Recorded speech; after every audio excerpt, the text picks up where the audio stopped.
to connect the video, please follow the instructions on the on your screen right now. Yeah. So selamat petang semua. Sekali lagi pihak kami sangat teruja untuk menjumpai anda semua dalam sesi ke-10 NYOG kita, iaitu sesi kedua yang terakhir, ya. Sebelum kita mengakhiri sesi NYOG kita pada hujung tahun ini pada bulan Disember, ya. So memang terima kasih banyak. Kami harap anda telah dapat makan makanan malam yang sedap dan lazat dan dapat berehat sebelum hari ini kami memulakan sesi kita.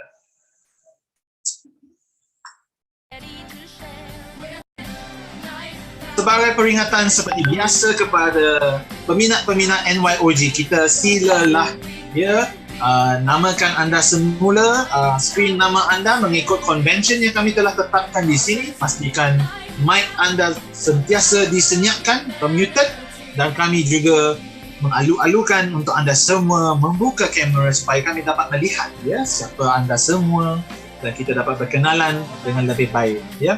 As usual, everyone, thank you for those who are also joining us live from YouTube, yeah.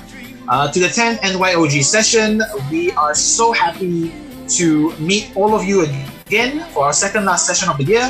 To those who are in Zoom, as usual, our die-hard fans, we kindly remind all of you to rename yourself according to the naming convention that we have set here on screen. And we hope that all of you are pumped up, yeah? For tonight's session, we have a very special guest speaker for all of you. I'm sure, you're tired of seeing and hearing me speak already, so I have a very special guest later on who's coming on to speak and share with you on today's theme, which is the World Day of Remembrance for road traffic victims. So before we start again, as usual, we have some videos to share with all of you, and I hope that you'll be able to enjoy the message behind the video that we will share.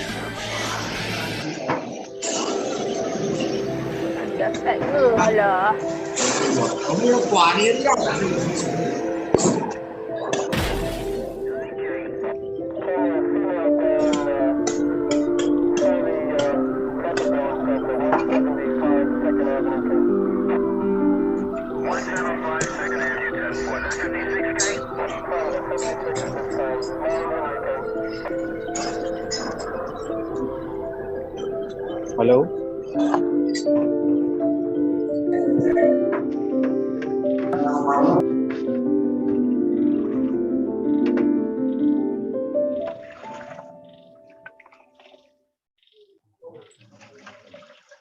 So as usual, I think in each of our NYOG sessions, we have a theme that we would like to share with you, and I'm sure all of you are already aware that this 10th session theme is the World Day of Remembrance for Road Traffic Victims 2021, ataupun Hari Peringatan bagi mangsa-mangsa kemalangan jalan raya. Yeah?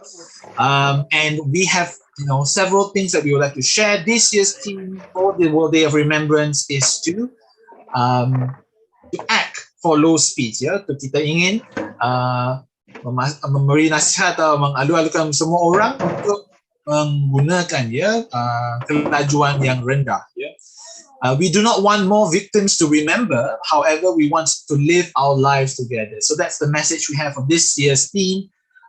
In order to advocate, for low speeds on our streets and to keep everyone, especially our pedestrian and children and youth, safe on our roads. As usual, to those who just joined us in Zoom, please kindly rename yourself, and please remind your friends as well. To those who have not joined us, we are already at 760.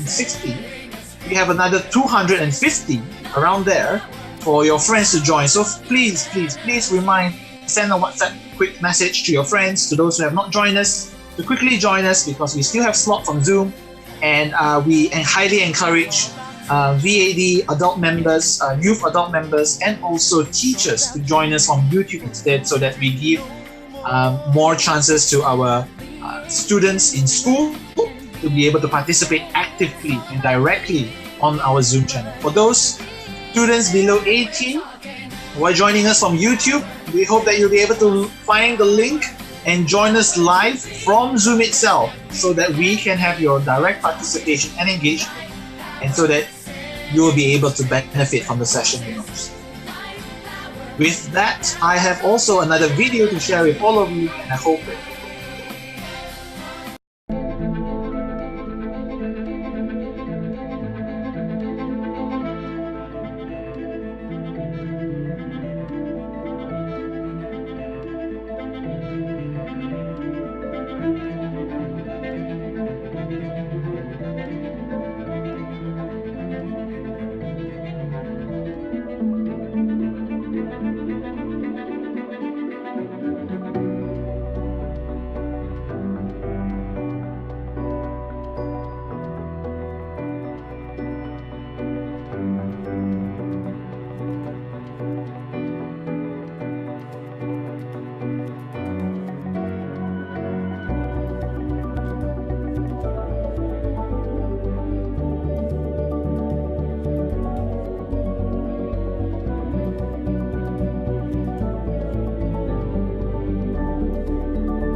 that was a message brought to us earlier by the World Health Organization, and indeed most roads in Malaysia is not built for pedestrians and cyclists alike.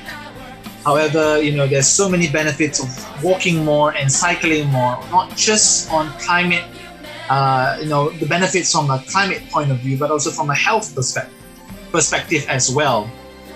So welcome again to those who have just joined us to the 10th NYOG session. It's so great to see so many familiar faces and names. I hope that you'll be able to enjoy our 10th session. We have a very special speaker in store for you. You will not need to hear and listen to see my face and listen to me throughout the whole session today. I hope you'll be able to enjoy our guest speaker later on, who's from our partner called the Global Road Safety Partnership. Who is also part of the Red Cross and Red Crescent movement, and hosted by the International Federation of the Red Cross and Red Crescent Societies. We have currently 820 people in the Zoom room, and we still have 180 more slots for you to fill in. So we highly encourage, before we begin to give more chances for people to join in on Zoom, please remind your friends, share your friends the link to join us on Zoom so that we can begin our session shortly. Again, to those who have just joined us, kindly, please rename yourself according to the naming conventions, and we will be able to start our session soon. Thank you so much. It's so encouraging that despite quite the late session that we have today on a Sunday, nevertheless, so many young people and youths joining us to find out and learn more about the message that we would like to share today, which is a very important message, which we will also share later on, many statistics on why today is such an important day, a World Day Remembrance of Road Traffic Victims. Before we start again, I have another video to share with you. I hope that you'll be able to enjoy the message.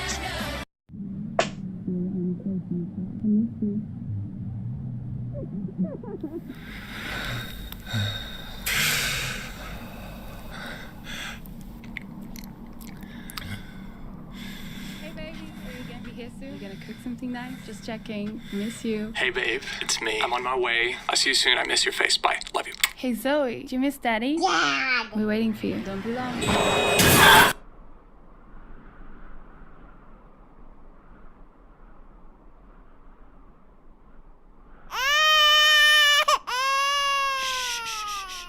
Head, shoulders, knees and toes. Knees and toes. Hi. Come to Daddy. Daddy, can I sit on your shoulder? Can you give Mommy a hug? Whoa, not enough, not enough. Happy birthday. I want to spend the rest of my life with you. I love you, Daddy.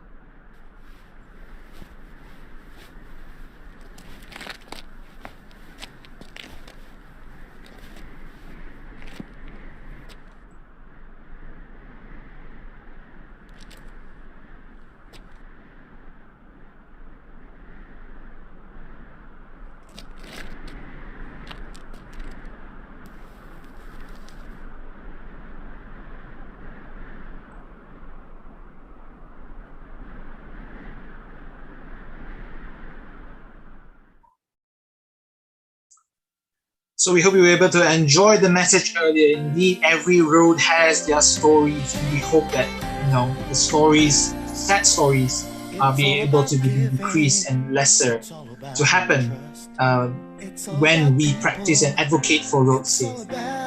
So please allow me to introduce to you our special speaker that we have invited today, Miss Sabrina Hongse Lin, who is a senior officer from the Road Safety for Road Safety Projects from our partner, the Global Road Safety Partnerships, or in short, GRSP.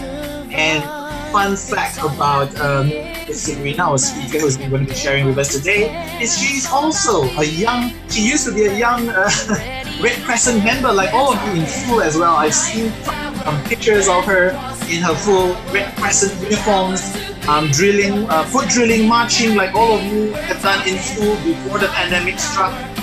So she's one of us as well, and it's good to welcome her back into the movement as part of the Global Road Safety Partnership. So I hope that you'll be able to learn more from her, and she'll be able to connect with you more, because we all share a very common background, which is the Red Cross and Red Crescent. So before I hand over the floor to her as well, we will also like to introduce a bit more on who and what does the GRSP do actually, and how are they related to the Red Cross and Red Crescent. So we hope that you'll be able to open your minds that the Red Cross and Red Crescent is not just about first aid and just about marching in school, but we're actually doing much more than that to save lives through road safety. We hope that you'll be able to understand a bit better about this global road safety partnership.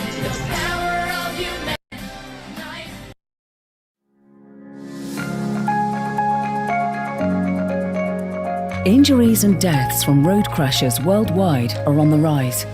Somebody dies every 24 seconds. More than 3,700 people per day don't come home.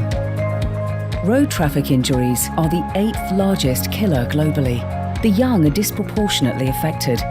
Pedestrians, cyclists, and motorcycle riders are most vulnerable.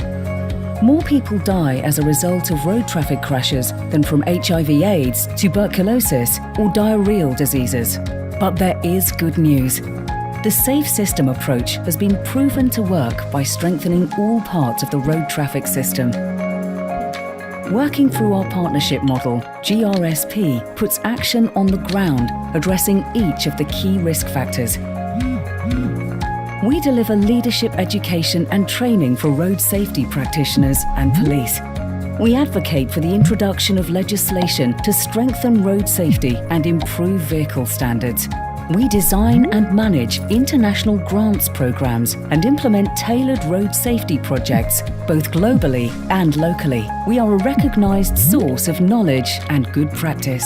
We provide access to an international network of committed partners. And as part of the International Federation of Red Cross and Red Crescent Societies, we enjoy truly global reach.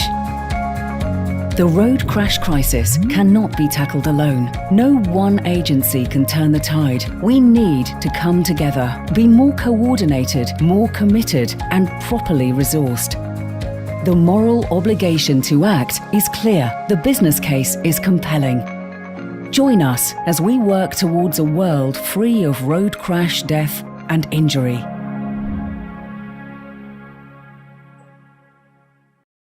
All right, that was a little bit about our Global Road Safety Partnership colleagues and the organization that is working together with the Red Cross and the IFRC. I can see that we are at our 900 mark in the Zoom session. So it's very, very wonderful and happy to see that we have so many students and participants from all over Malaysia joining us at such a late time in the evening to learn more about the World Day of Remembrance for Road Traffic Accidents. And I promise, before I hand over the session to Sabrina, I'll just give a brief outline of today's agenda, where number one, we'll be talking about road safety and what are the statistics behind it, and why is it important for us to focus and advocate for road safety. Second, Sabrina will also be talking about the Safe System approach. And thirdly, she will also be talking about the key behavioral risk factors that affects road safety as well.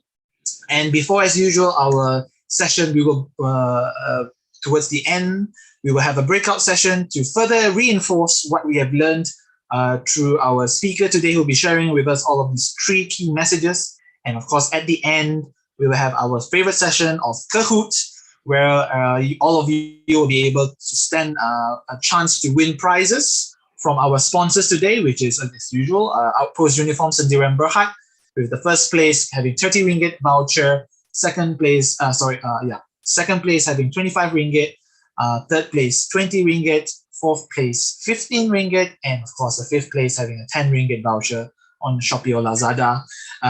So again, please pay attention during the session to be able to stand a chance to win some prizes at the end of the Kahoot session as well.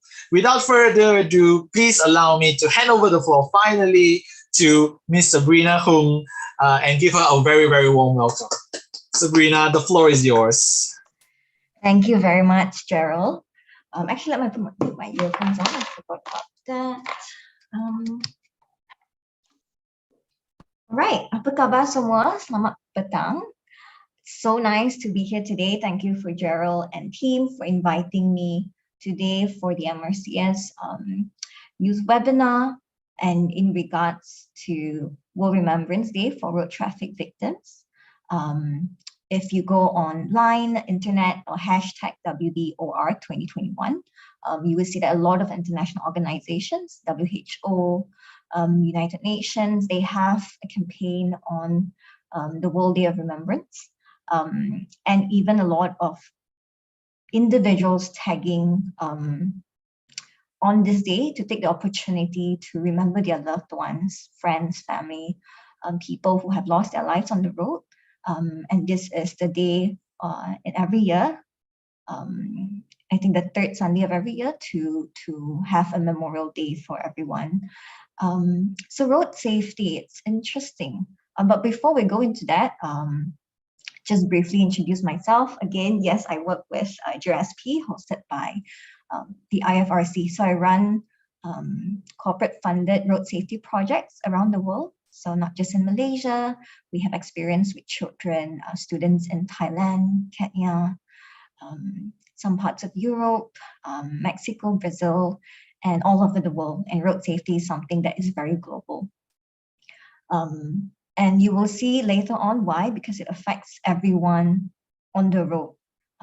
And it's a method of risk management because using the road is part of our daily lives. Me and you, everyone here is a road user, starting from walking, being a pedestrian, to later on, some people would be taking their motorcycle license or their driving license. So you will continue to be a road user from the moment you learn how to walk until even after you grow into adulthood. So that's something that's very important for all of us today. And yes, personally, I was from SMK Amin Nudin Baki in Kuala Lumpur, and I was in, back then we called it PBSM for 5 years. And I did a lot of kawat kaki and I did a lot of camps, many activities that shaped me into who I am today, from my youth days of being involved in co-curriculum. So it's very important. But back then, what we didn't have was this regional webinar, this national webinar that connects all the regions together. And I think this is something that is very important, very unique, and very significant also in terms of increasing your knowledge in a lot of areas, including road safety. So I want you to take the chance today, ambil kesempatan ni untuk absorb all the knowledge, ilmu, maklumat, and also pengetahuan that you will gain today, because again, it's something that is very rare. It's not every day you get to speak about this or you get to learn about this. Back in my days, also there was not so much of exposure. So I thank you all for being here today on such a late night on a Sunday. And I'm sure you will get as much out of it, as much as you put into it. Yeah, your attention and focus will be very, very much appreciated. All right, so let's look into some of the statistics of road safety. As you've seen in the video earlier, 1.3 million people die on the roads each year, and that's every year. And you want to compare with the numbers we have in Malaysia, we have about 30 million population.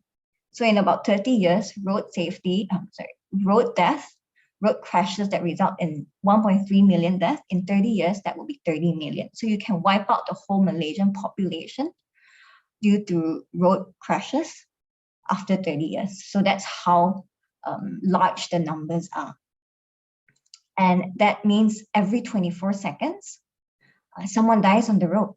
So now we are at 22 minutes in, there is already at least around 50 people who died on the road the moment we started this webinar. And this is something very, very real. And even though we don't see it, it's happening all around the world. Where there is road, there's bound to be crashes. But what can we do to avoid that? That's what we'll learn today. And road crashes are the first cause of death among people aged 5 to 29. Means among young people, road crashes is the leading cause of death. It's the most common reason why people lose their lives. Yeah, and this is again a global statistics. And the age is very important because it's an age group belonging to young people, to youth, to people who will lead the economy.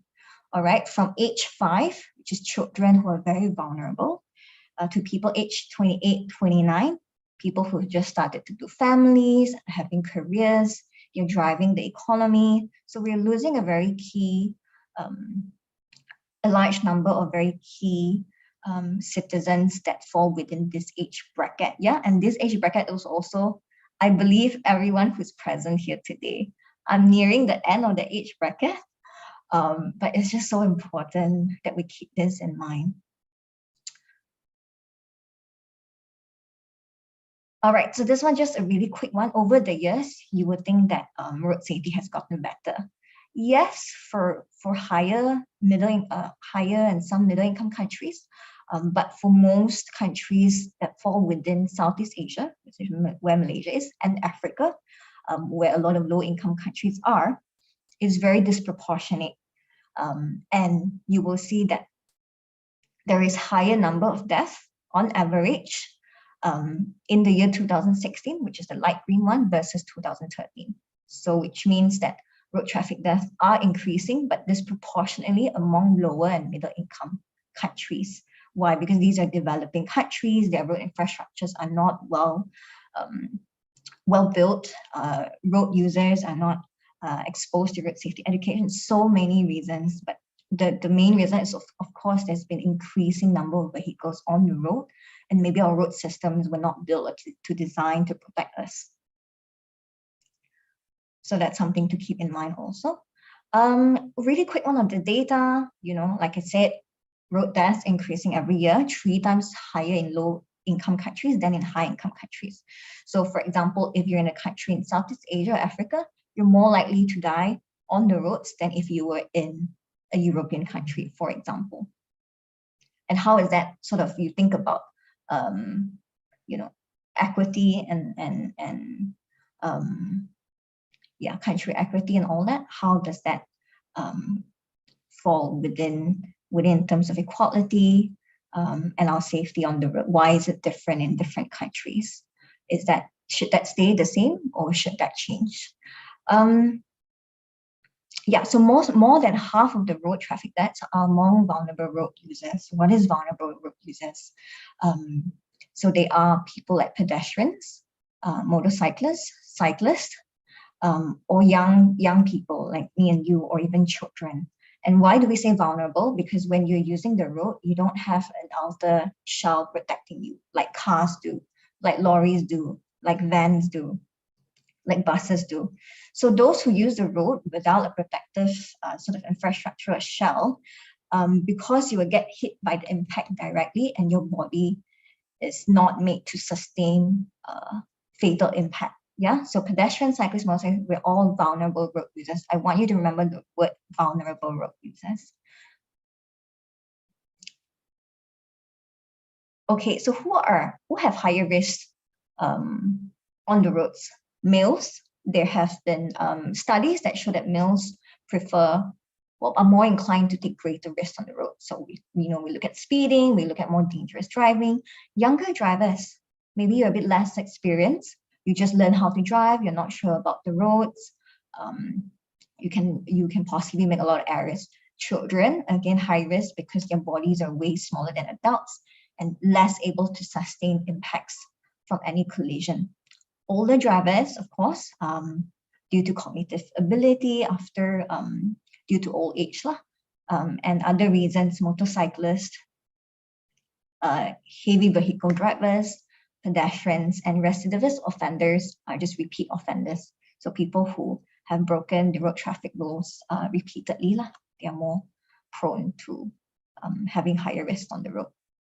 Okay, some kind of dry stats, but I want you to look at it. So at 2000, I think this data was 2016, it was estimated by WHO that we have an average of 23.6 deaths per 100,000 population in Malaysia, 23.6. And that figure sort of drops until 2015, and then you can see an increase again. And some of our traffic regulations. Okay, these are a bit older, so maybe we can, let's move a little while since then. To the next slide. Okay, so there's been changes in some of the latest regulation, but we'll start with speed limit. Why we need lower speed limits in urban areas, 50 to 80 kilometer per hour. Of course, because urban areas, we have more cars, we're more congested, we have more pedestrians, and things are a bit more dense in urban areas, but also because of the higher density, you get a mixed traffic environment. What is a mixed traffic environment? Is where you get different road users sharing the road, okay? And this is particularly relevant in maybe a school context, school environments, you have a lot of pedestrians, you have motorcyclists, you have buses sharing the roads, or hospitals, you have elderly pedestrians. So again, vulnerable road users, we call it a mixed traffic environment.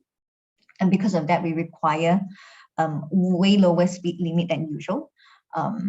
There has been advocacy around the world to call for 30 kilometer per hour speed limit. Why? Because there are a lot of scientific studies that show that any impact at 30 kilometer per hour will not kill a pedestrian.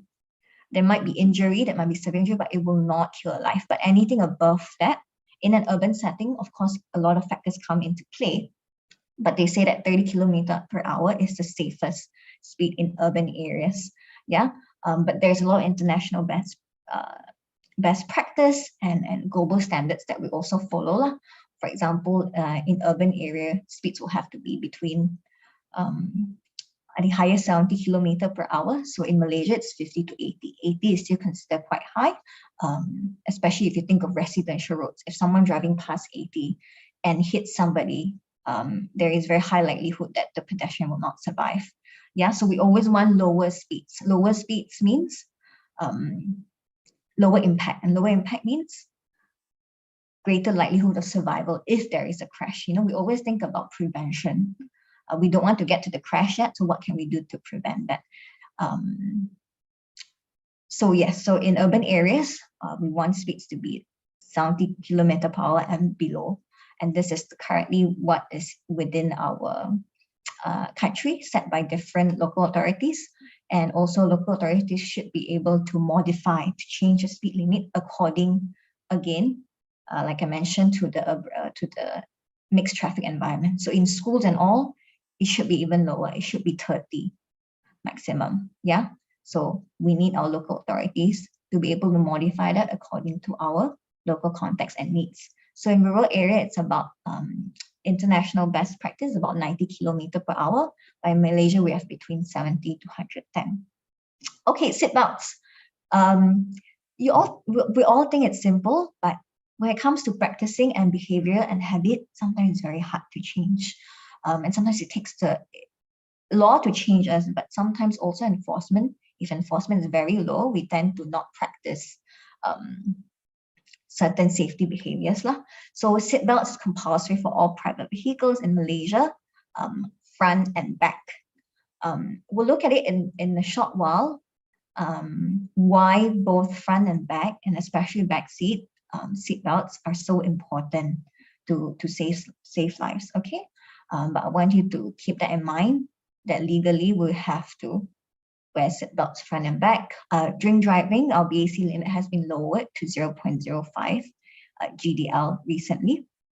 And for child restraint systems, for some of your younger siblings who weigh below 36 kilogram or with a height below 136 cm, they should actually be on a child seat. Okay. Maybe some of you don't know what child seat looks like. We'll take a look at it later, but it helps to protect children who are younger and have smaller bodies from any potential impacts from collision. Yeah, and that is also recently regulated as a law in Malaysia. So you have to follow. But of course, enforcement has been quite low, but we want to encourage people to practice these safety practices. So that's the regulations currently in Malaysia. Regionally, okay, remember just now our number was 23.6 on average, but in the region of Western Pacific, the average is at 17. So Malaysia is much higher. Look at us, 23.6.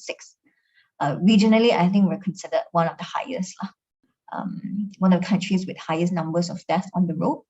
And I think within Southeast Asia, we're only maybe slightly behind Thailand. Yeah, but you will know from all the newspapers, on the news you read, there's just so many fatal crashes on the road, especially on highways.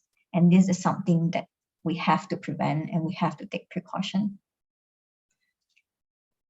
Look at, I think, sorry, can you go back a slide? I want to look at Singapore.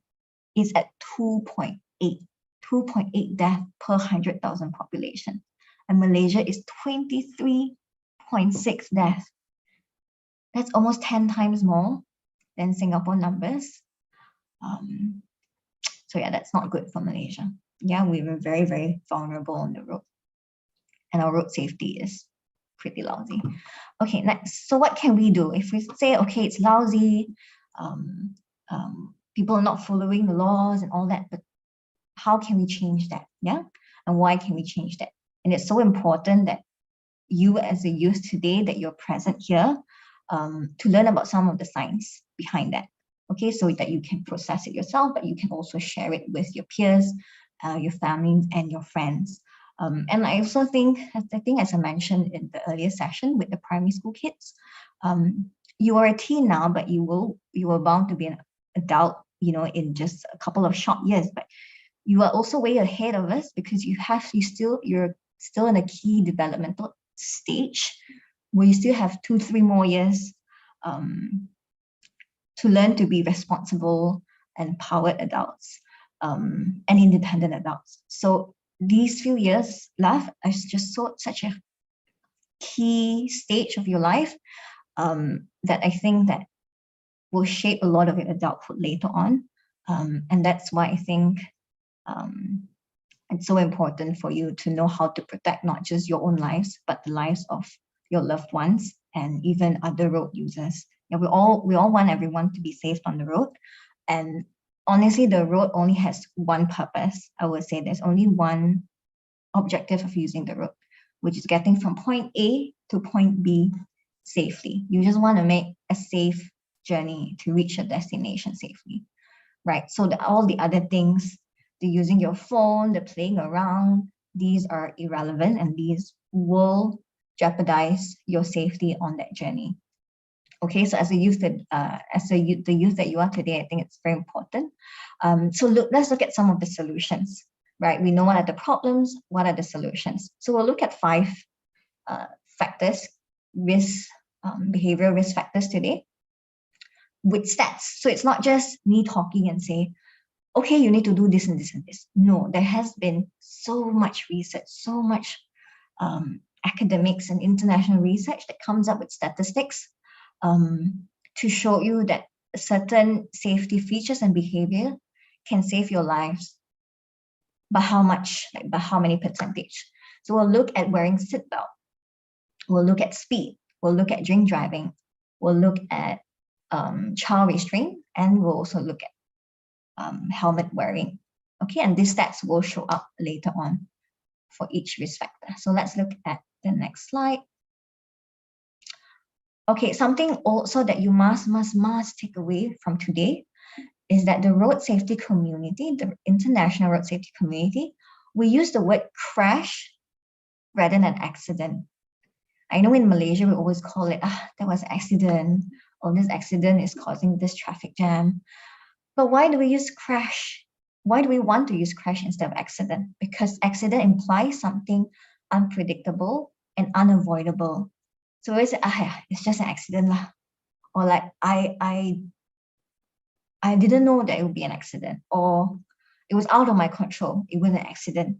So it implies that you couldn't have done anything differently or better to protect yourself or protect you from reducing your risk of a crash. But actually, that's not true. We all know, because of this facts and statistics I'll show you later, that road crashes and the events that happen right before are predictable and often preventable. People say you use your phone on the road and that will increase your risk of a crash, right? So why you still use your phone? Why you use your phone and then when you get into a car crash, you call it an accident? Oh, I didn't know this can happen, or I didn't want an accident to happen, but it was all through your accident that you increase the risk of a crash, right? So these are also the risk management that we want to look at today. And again, we don't call it a plane accident. We don't call it a train accident. We always call it a plane crash, a train crash. Why? Because there were reasons, whether it be engineering, driver reason, user reason, road reason, there's always some reason that increases your risk of a crash. So we call it a crash. I think in Bahasa, I was looking it up, it would be called something like pelanggaran. We don't call it kemalangan, jalan raya. We want people to change their mindset into thinking it's actually pelanggaran. You know, something that could have been avoided if we reduce our risk of a crash by practicing safer behaviors on the road. Okay, so remember, crash, not accident. Before I joined JSP also, I always call it accident, but now I'm like, car crash. Were you involved in a car crash? It's not an accident, because we know the reasons that increased, that made you more likely to be in a crash. Okay, another term we use in the international road safety world is safe system approach. Now, what is safe systems approach? Let's look at the little pie.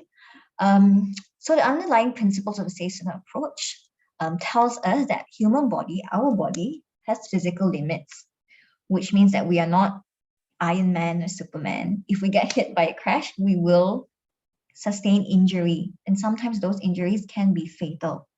All right, so but it also recognizes that we as humans, we always make mistakes. We might make the wrong turn, we might answer a phone call, we might be distracted.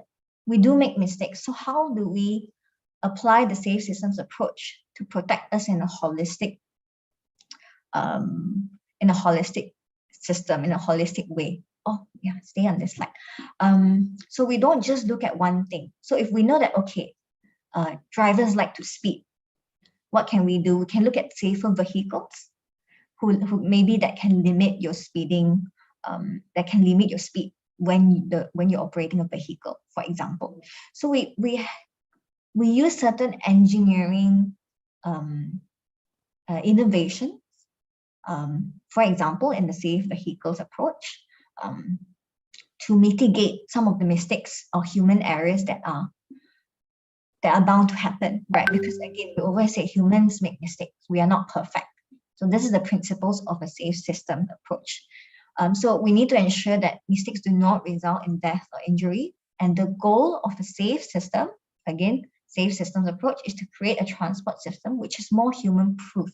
Human-proof means protecting ourselves from our own mistakes.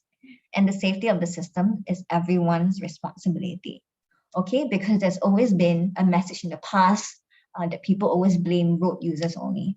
They say, people don't know how to drive, that's why you get into accident. You're not very good at driving, or it was your mistake. But no, we already acknowledge that we all will make mistakes. So how do you create a system that protects us from in all areas. We create safer roads. Okay, Malaysia got a lot of lousy roads, potholes, roads that don't know go to where, the roads without a clear markings, those are very dangerous. So we need to ensure we have safe roads so that people can drive safely on the roads. We need safe speeds. Again, speeding is the biggest killer, and we'll see why later, but we need authorities to regulate and to enforce safer speeds on the road, okay? Because lower speeds will save lives. We need safe people, like what we're doing now. We are talking about road safety. So you know what are the impacts. That's why you will be able to then regulate your behaviors when later on you're on the road, or maybe advise other people to practice safer road habits. So this is the idea of the safe people. And then safe vehicles, like I mentioned earlier. We need cars that will seek to protect us from our own mistakes. So sometimes in Malaysia, not so much yet, but in other countries, you have cars that can limit your speeding. You have cars that, if you're on parole, let's say you've been convicted of drink driving, some cars, they have a device that can take your blood alcohol content using a breathalyzer, and the car will only run if you are under a safe blood alcohol content limit. So it's very interesting. You know, there are also some talks about automated cars. You know, are cars without drivers really much safer? You know, cars with data, a lot of data within the system, or data collection, for example. So these are some areas that maybe you can look into if you're interested in engineering, manufacturing, and so on. There is a very, very big road safety world out there that is trying to design safer road experiences for people and protecting lives. So safe systems approach, again, remember, includes safe roads, safe speeds, safe people, and safe vehicles. Yeah, and that will look at all the other areas that you can see that's outside the little circle there. We'll look at education, setting standards, coordination, data and research, road rules and enforcement, and all that. Okay, next please. I'm a bit worried. Okay, so safe system is, it applies a different mindset, it applies a change in your thinking. So what was the problem before? We always say, it was just a crash, or like, oh, we always sort of blame it to a crash, but actually in the safe system thinking, crashes result in fatalities and serious injuries, death, and sometimes permanent injuries. So we need to think of it in a more humane way. Instead of saying just crashes, we say, actually, no, someone lost their family member, someone lost their friend, someone is permanently injured. And what causes the problem? We always say, again, humans and drivers don't know how to use the road. But actually, people are fragile and people are not perfect, so they make mistakes. So who is responsible for safety on the roads? Back then, we would say all the road users are. We have to keep each other safe. But actually, without safe system a system design that is safe, you cannot ultimately keep everyone safe on the road. For example, we have slippery roads and all that. We need to make sure that roads are safe enough for people to use, cars are safe, speeds are safe, so it's more holistic. Yeah, we need to look at all stakeholders to design a safe system for everyone. Back then, it was an incremental approach to reduce the problem. So it's like, okay, one at a time. What was the problem? The road. Okay, we fixed the road. What is the next problem? Speed. Okay, then after that, we fix the speed. So it was incremental, but now we need a systemic approach to build a safe road system catering for all users. So not just keeping cars safe on the road, we need to keep especially vulnerable road users, pedestrians, cyclists, motorcyclists. We really need to think outside the box, because it's not just cars using the road. It's not just 4 wheels. We have 2 wheels, we have 2 feet, all kinds of road users that we need to protect, but especially vulnerable ones. What is the appropriate goal? You know, it's always all this setting the goals. We used to think, okay, so this year we lost 20,000 lives. Maybe next year we try to aim 10,000 lives lost on the roads. But that's a bit insensitive, and also that's a bit not ambitious, because how can we say that we want to plan how many lives are lost on the roads? Maybe reducing it next year. No, the goal should be 0 people, 0 fatalities, 0 injuries on the road. We want everyone safe on the roads. Okay, so let's look into the next slide. Quick one, potential crash causes. Maybe sometimes you wonder, okay, on the road, you're passing by a crash site, you're thinking what happened, or maybe you have a friend or someone involved in a car crash. Can we see the next? Yeah. So there will be 3 sort of categories of crash causes: human, vehicle, or environment. Yeah, maybe human behavior is causing an increased risk in a crash. Maybe vehicle, you have poor maintenance, your brakes are not working well. Sometimes your lights are broken, you didn't fix it. So that could cause you to be involved in a car crash, a greater likelihood to be involved in a car crash. Environment, raining, you can't really see well, the roads are bad, no friction on the road, all these other environment factors that sometimes you also cannot control, right? So how do we mitigate and minimize all this potential risk that we know will happen on the road? Next slide. Okay, again, repeating that safe system approach requires road users to be compliant and alert, but we know that humans, even the most careful ones, will and do make mistakes. So how do we, again, manage that risk? Okay, again, just a couple of various factors influencing your road behaviors or the behaviors of those who are responsible for taking you on your journey. All right, we look at legislation enforcement. We mentioned already, some legislation, even though they exist, like in Malaysia, law enforcement will cause you to not pay attention or not comply or not practice. Yeah. What else? You feel fatigue on the road. You know, your skills, maybe you're a little bit new. Time pressure. A lot of people feel like they are late and they speed and they make very reckless driving behaviors. But actually, in reality, maybe it might feel like you are getting there more on time. Research also shows that if you speed on the road because you're late and you think you'll get there early, you're actually just saving at most a couple of minutes, less than 5 minutes, right? But you're increasing your risk by many, many folds. So is it really worth, you know, getting somewhere on time, but risking your own lives? Peer pressure, sometimes we see media pop culture. There's a lot of movies now that encourage you to vroom vroom on the road. Motorsports fun. Public roads are not the place and the time and the active place for that sort of activities. All right. If you're really interested in speeding and motorsports, that's another arena, and there are safety features. There are a training for those and designated space. So you want to be the best F1 driver, all that is a whole new other industry, but do not risk your own lives and the lives of others on public roads where it's not designed for F1 driving, for example.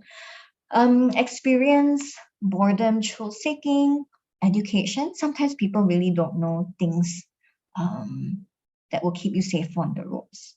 Yeah, so it's good to talk about it.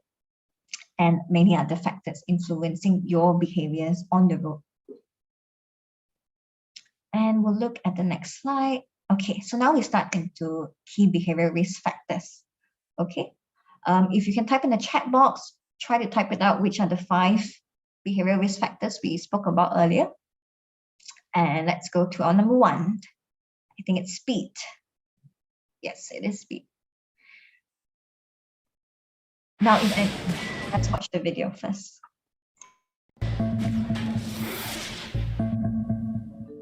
Hi, I'm Michelle Yeoh, As an actress, I've been in many dangerous situations on screen, but I always get to walk away. In real life though, most people don't. So when you're in your car, follow these safe steps and help save lives. Make sure you stick to speed limits. They're there to protect you and others. Slow down at high-risk areas like junctions, sharp turns, and before traffic lights. And watch out for pedestrians and cyclists. To avoid collisions, keep a safe distance. Remember the 3-second rule. Pick out an object, count to 3. And if you've passed the object before the count of 3, you're far too close. We all have a role in road safety. Follow these safe steps and play your part. For more road safety advice, visit safesteps.com.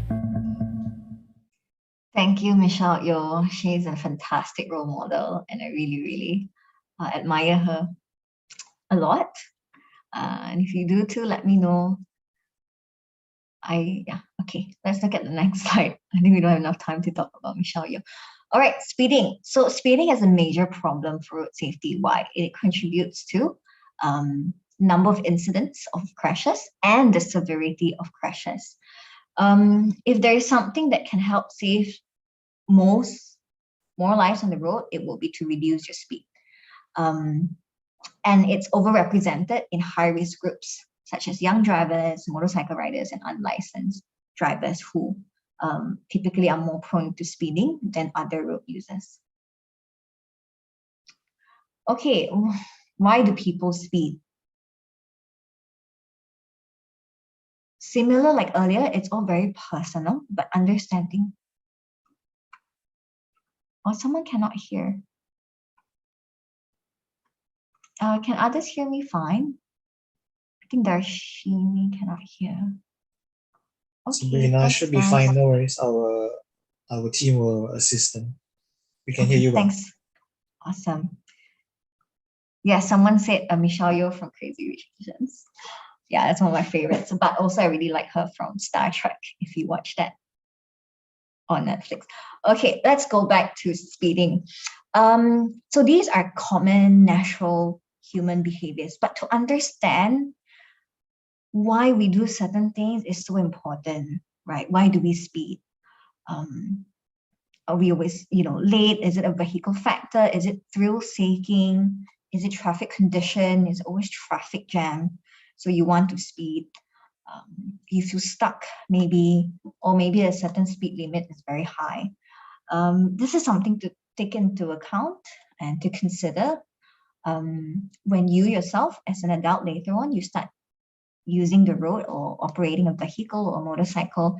Please think about it, because the moment you understand why you're speeding, then we can take certain steps back in order to reduce our speed. And if you also observe some of your adult drivers who are speeding, maybe it's worth sort of understanding and speaking to them about speeding as well. So having a conversation about why you think it's important to reduce the speed and how, what impact will that bring. So let's look at the next slide. Okay, so logically, the faster a vehicle travels, the more difficult it is to avoid a crash and the greater the impact in a crash. When vehicles travel faster, it is more likely to result in a serious injury or death as well when there is a crash. Again, why I say logically? Because I think just to comprehend, for example, if I punch someone like this slow, I practically feel nothing. You're like, okay. But if you hit really hard someone, really hard, of course there's a greater impact, and there is it's more painful. There is greater risk of being seriously injured, and you can even lose your life. Again, why? Because your body is not built to sustain impact, and it's very, very fragile. So these are things that if you speed and if you come into contact, especially with a person, a pedestrian, a motorcyclist, there can be very, very serious consequences. So we want to avoid, and how to avoid it? Very simple, especially in residential roads, urban roads. Just drive very slowly. You're not rushing anywhere, or you're not going anywhere. and it can always wait, you know. You really don't want to implicate yourself in a crash. So don't increase your risk of being in a crash. Please remember this, why speeding is so dangerous on the road. Next slide. Okay, so the faster you speed, the faster you drive a vehicle, the longer it takes to stop. So remember we mentioned about 30 kilometer per hour earlier. You can still stop in time, not hitting the pedestrian 12 minutes away, for example. But at the same stopping point, if you're driving at 60 kilometer per hour, you already hit the pedestrian. You are almost 100% likely to hit the pedestrian because you cannot stop in time. These are just basic physics, just inertia. It takes more time, more energy to stop a car that's moving faster because of the force that is pulling the car, right?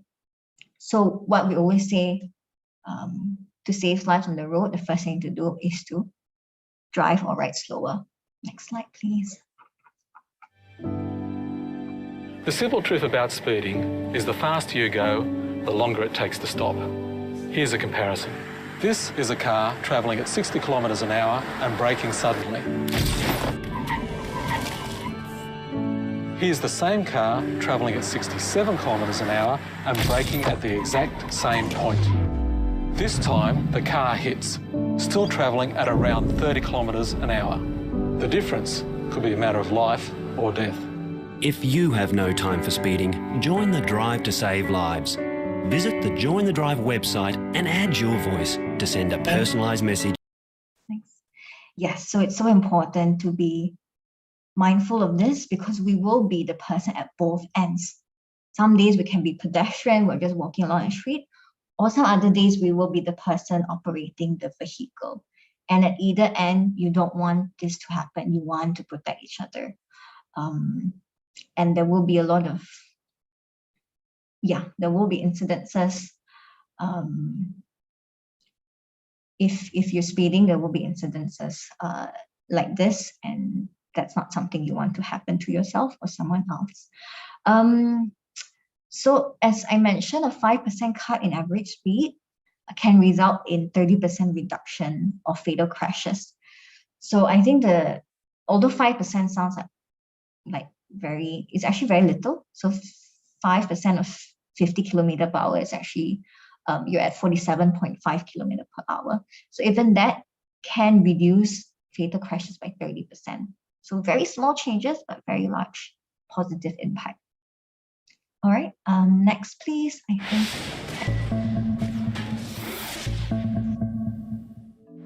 Hi, I'm Michelle Yeoh. As an actress, I've been in many dangerous situations on screen, but I always get to walk away.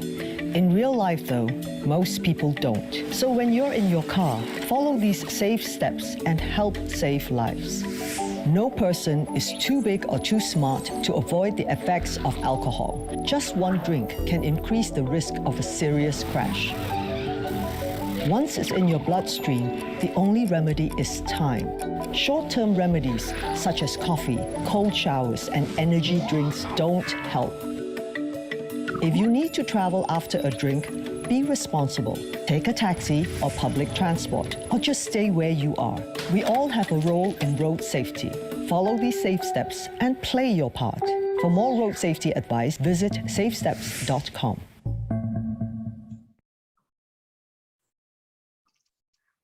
All right, so about drinking and driving or riding, let's look at a couple of myths. I think we can display all of it. Just display all of it. Some people believe that drinking alcohol will not affect you or will not affect the driver, but it actually does, because scientifically, again, there's been studies that shows that your brain works very differently, and there are a lot of physical, psychological, and cognitive impact when you're under the influence, or when the driver is under the influence of alcohol. Yeah. Next slide, please. Okay, so having alcohol in the driver's body will have physical and psychological impacts that will impair driving performance and decision making. So it is, if someone you know that is driving you has a sip of alcohol, we usually say never drive, even if you have a small sip. If you drive, never drink. If you drink, never drive.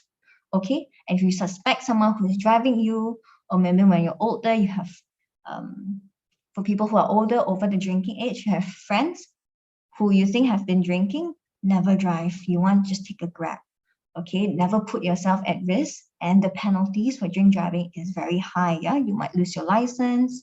If you're involved in a crash and it is detected that the driver has blood in the body, has blood in the body, has alcohol content in the body, there might be imprisonment as well. It is very, very serious. Why? Because you're putting not just your own life, but the lives of someone else at risk, and that's unfair for everyone who is sharing the road. We are all sharing the road, so how to share the road more responsibly? Okay, and this is again something for road users, road drivers to think about, and people who are over the drinking age to think about also. So next slide, please.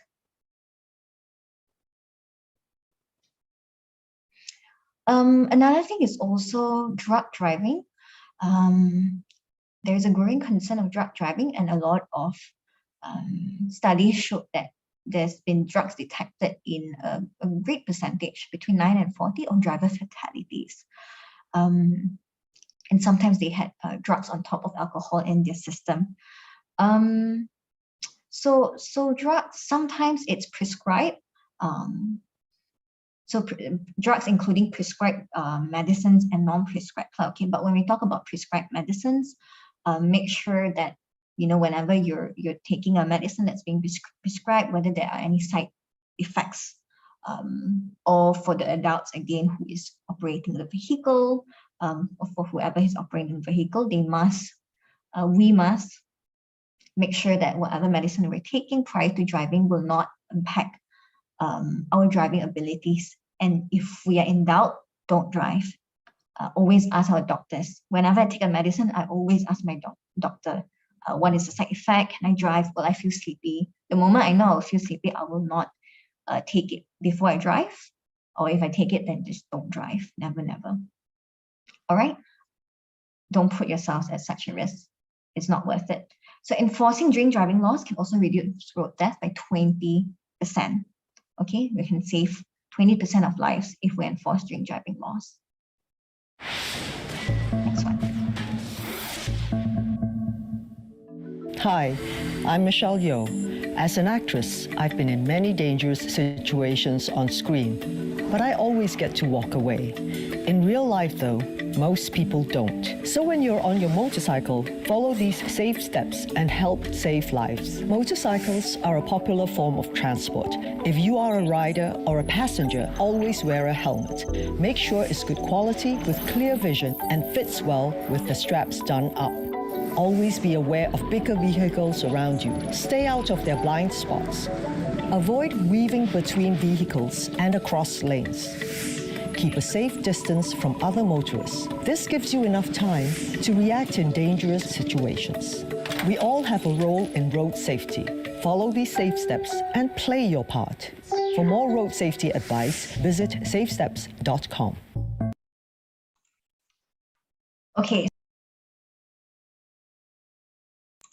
Okay, in Malaysia, we know that there's a large percent of motorcyclists, and also a lot of road death are motorcyclists as well, and that's very unfortunate.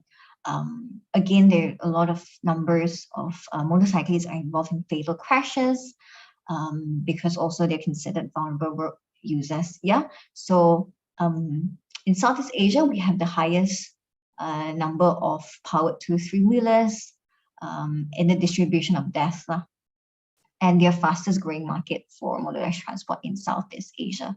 In many countries, and in Malaysia as well, including, many people choose not to wear a helmet.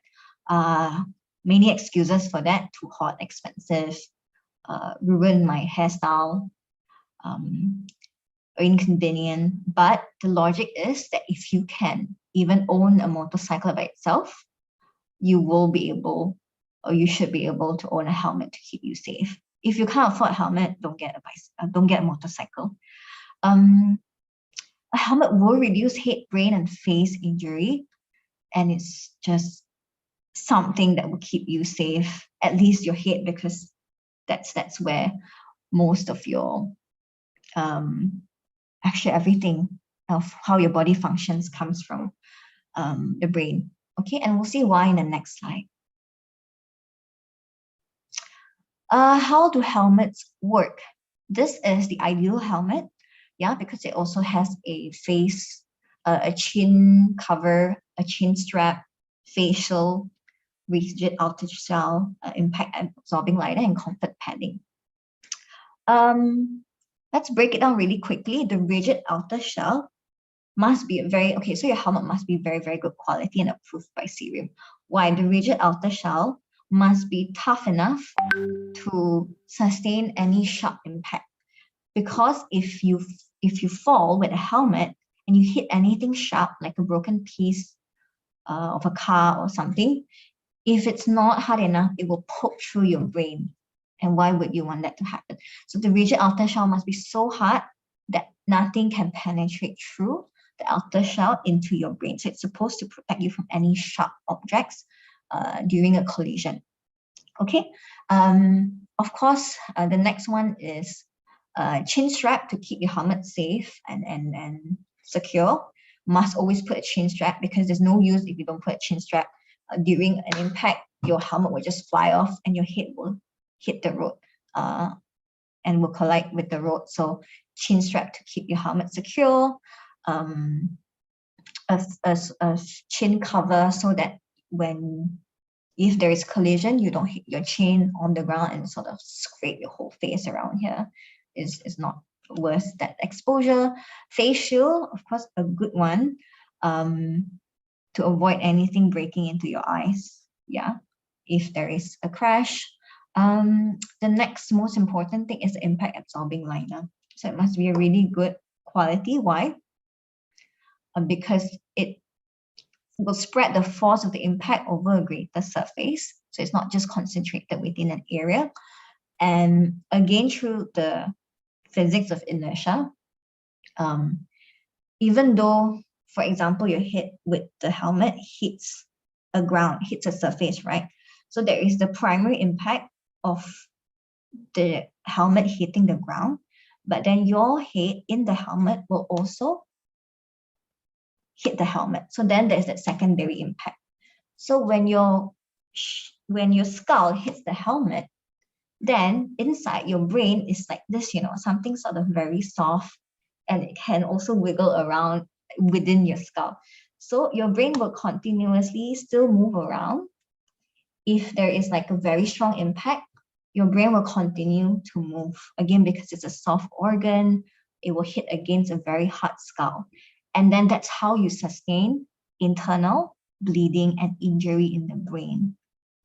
All right. So if you do not have a good quality helmet on the road to ride a motorcycle, or to even be a passenger on a motorcycle, don't get on the motorcycle. All right. Because you cannot protect your brain if you don't have a helmet. And if your brain sustains any injury, it can be permanent, it can be very, very serious, and it's not worth it. I'd rather you just walk 10, 20 kilometers to somewhere you need to get to than not have a helmet on your head. Okay, please, everyone, advise your family members, your friends, you in the future, your younger siblings in the future, to always wear a helmet, no matter what. Next, please. Some of the safe ridings, you're not riding yet. I hope maybe some of you are actually, the older youth. But just very basic checks: maintenance, tires, controls, lights, mirrors, and brakes. Personal equipment. Some of them is not just to look cool; they're actually functional. most importantly, helmet. If you have a jacket, that's great. Gloves, and shoes. Okay, never ever wear flip-flops to ride a motorcycle, because if anything happens, you need a proper grip and your flip-flops might fly off, and then you want to protect your feet also, and you want to protect any potential scratches if someone falls on the road. When you ride, always follow 4 A's. Very simple. Awareness of what's around you, attention, anticipation. Anticipate that someone else will always make mistakes, so you must expect the unexpected. And attitude, ride defensively, ride to protect yourself. Next slide, please. Okay, so wearing a motorcycle helmet safely and correctly can result in a reduction of 40% of death.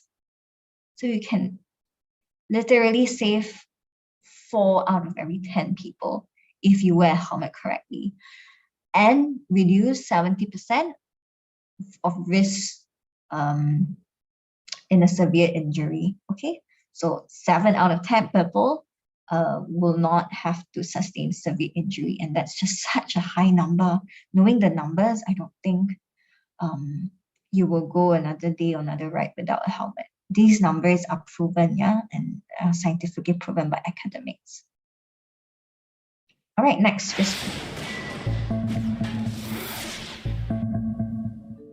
Hi, I'm Michelle Yeoh. As an actress, I've been in many dangerous situations on screen, but I always get to walk away. In real life, though, most people don't. So when you're in your car, follow these safe steps and help save lives. The numbers don't lie.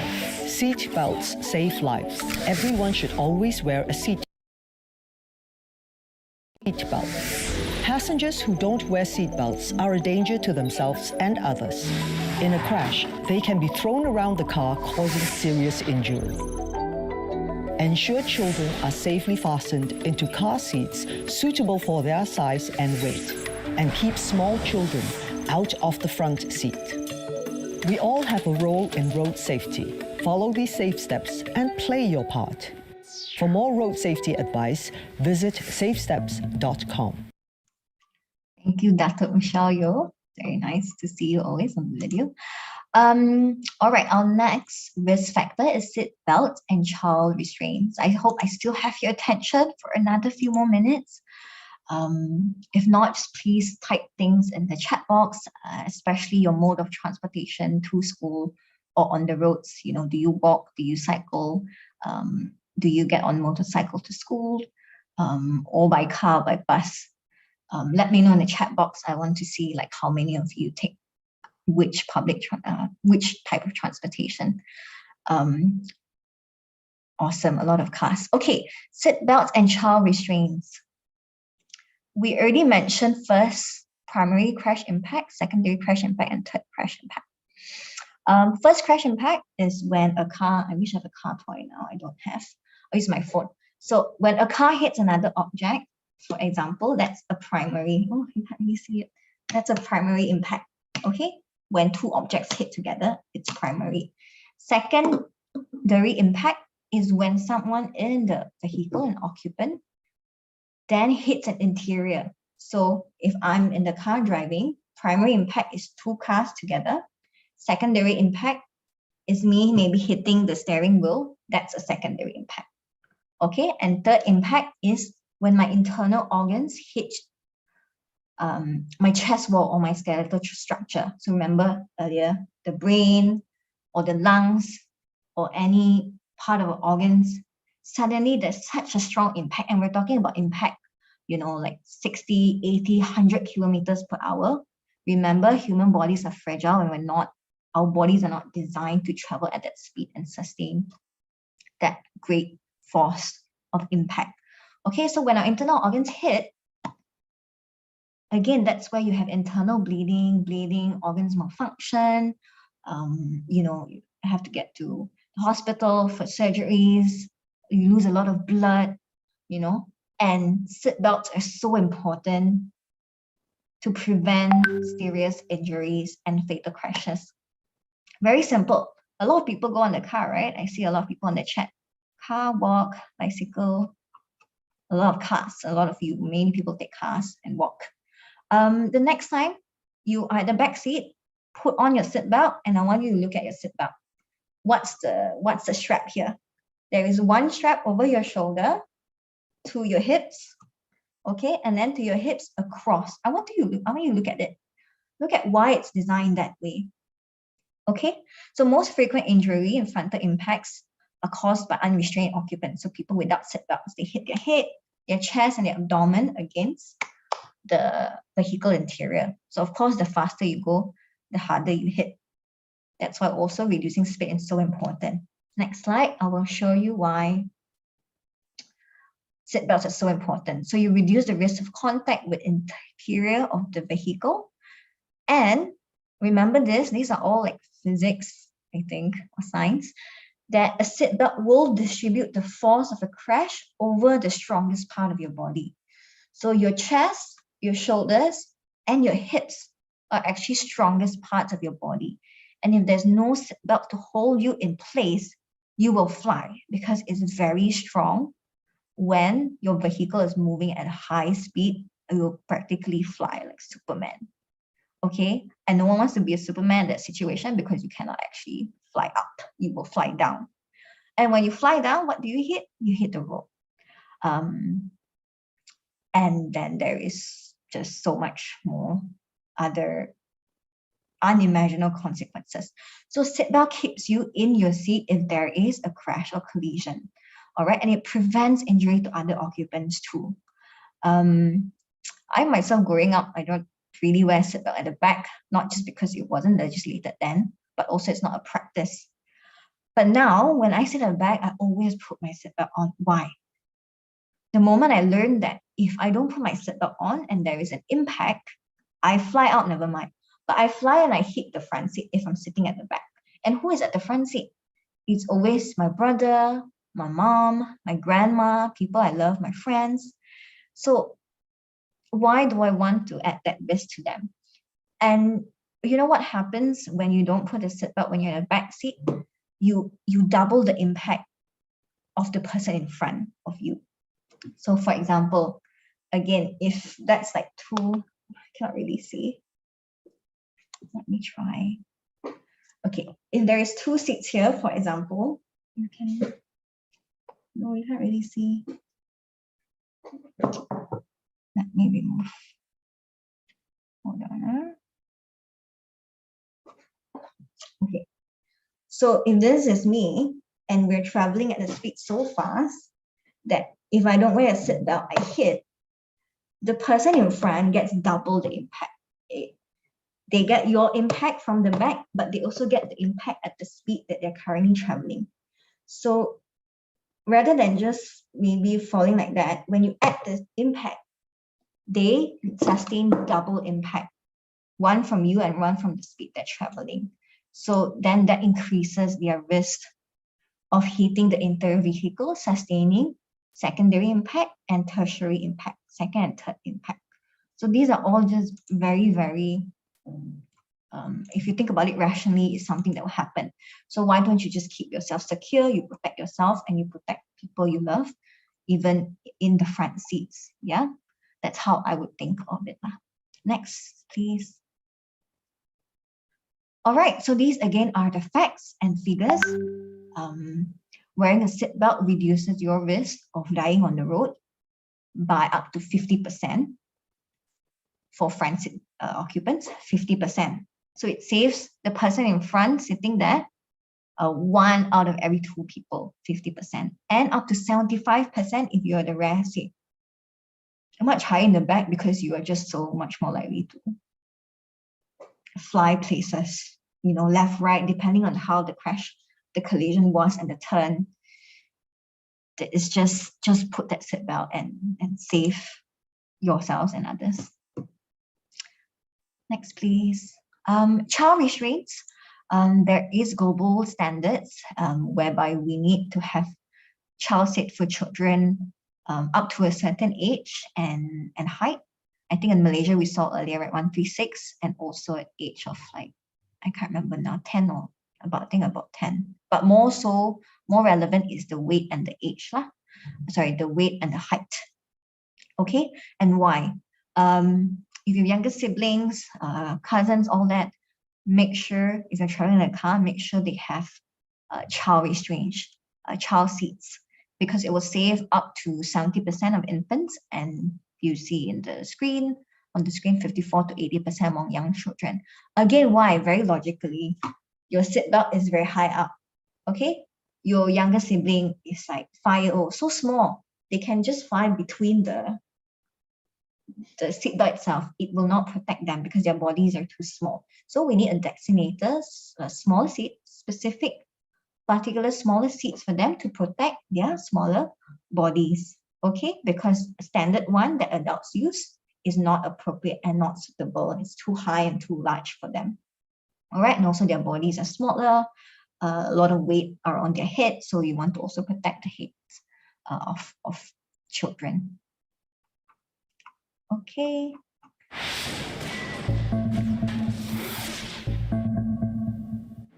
Hi, I'm Michelle Yeoh. As an actress, I've been in many dangerous situations on screen, but I always get to walk away. In real life though, most people don't. So when you're in your car, follow these safe steps and help save lives. Multitasking whilst driving is dangerous. Never take your eyes or attention off the road. Keep both hands on the steering wheel at all times. Don't eat or drink. Leave your mobile phone alone. Stay focused and keep the music down.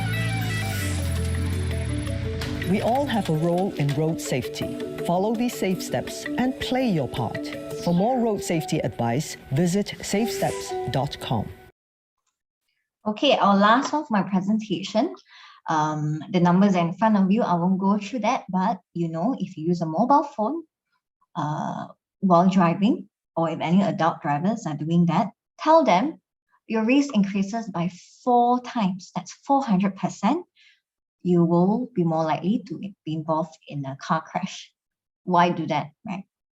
Forms of distraction. Let's guess visual, when you are looking, eyes not on the road, eyes on your phone. That's a visual distraction. Mental, if you're tired, too fatigued, you're thinking about something else, you're worrying about something else. It happens to me sometimes. I think about work, then I miss a turn. Make sure you're always mentally ready to drive. Physically, your hands are on your phone, you know, you're not holding the steering wheel or your bicycle handle or your motorcycle handle.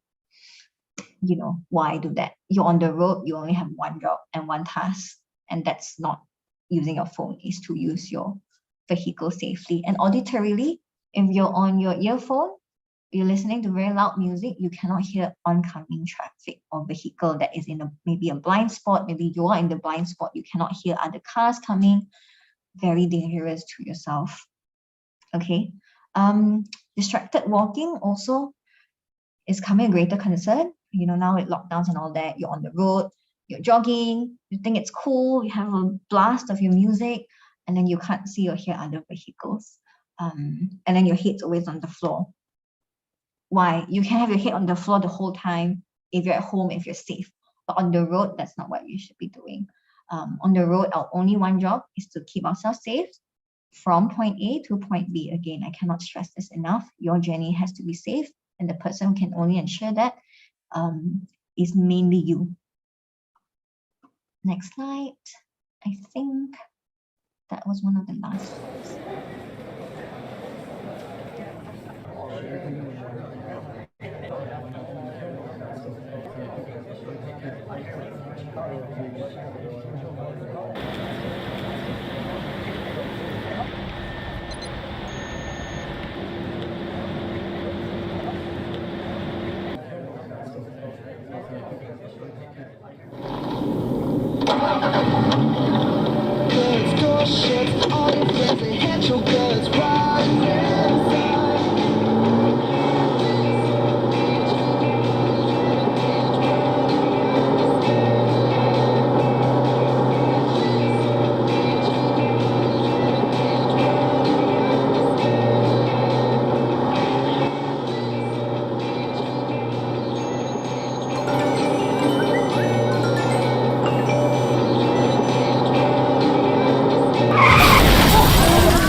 Okay, so I want you to remember this. That is a phone simulation that is very real. Who got scared there? Sometimes I get scared too.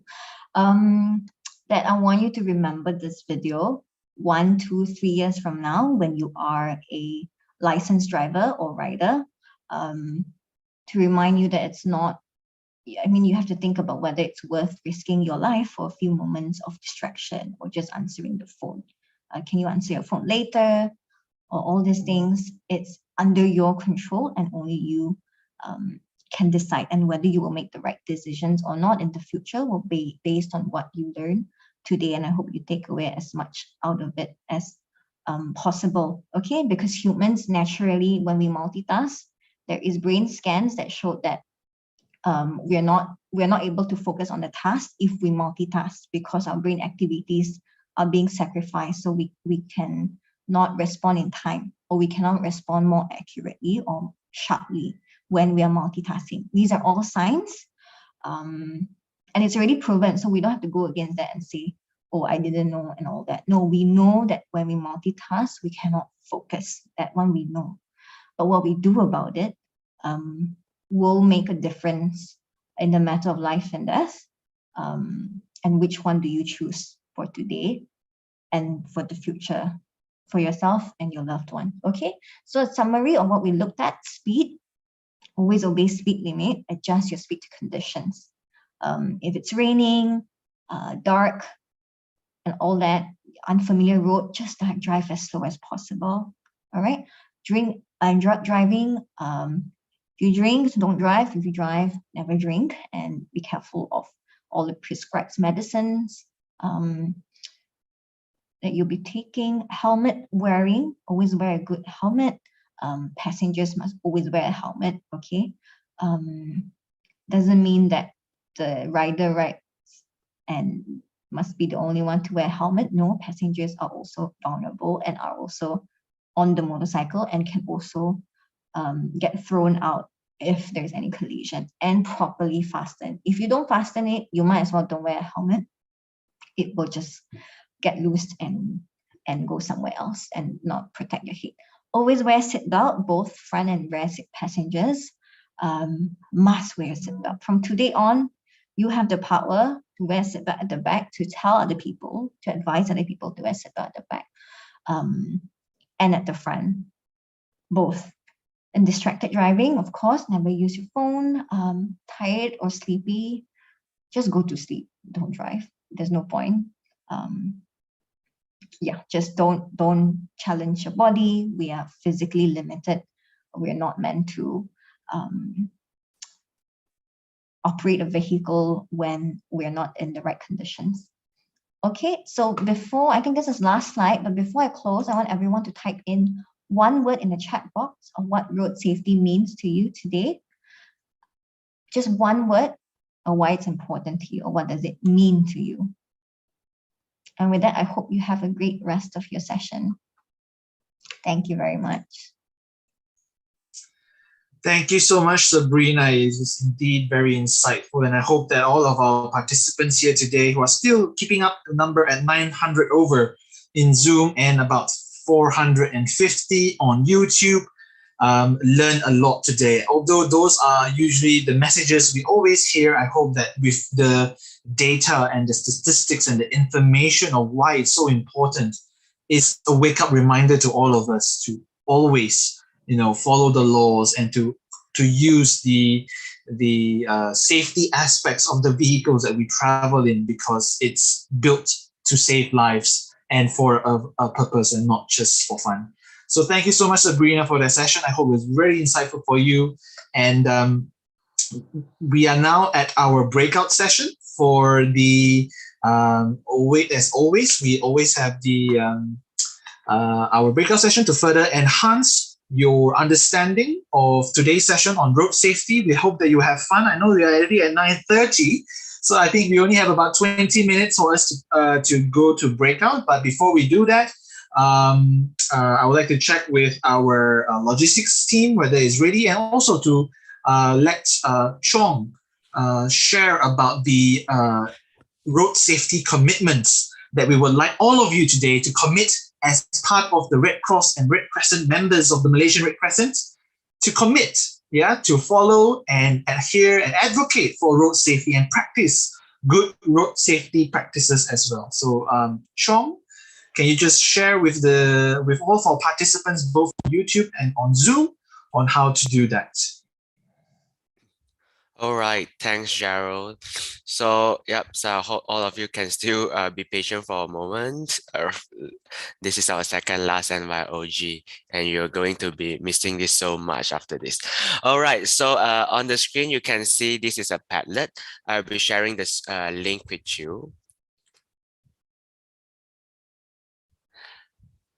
Right. Okay, so later, please go to this Padlet and you can find this road safety commitment card. So I would like to invite all of you as a Red Crescent member to commit to these 10 commitments. All right, so all you have to do is just read these commitments, and then you can download this picture, download it, and use any software, for example, PowerPoint. Yeah, I think you know more software than me to fill out the details. That's your name, school or unit name, and your signature that you commit to do the following to keep our routes safer, to save more lives. All right. So we hope that at the end of this session, we will be collecting around more than 1,000 commitments from all of you.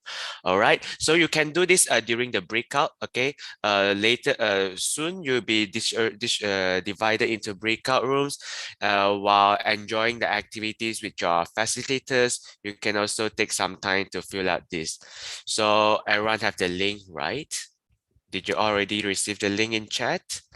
I also share the link to the YouTube.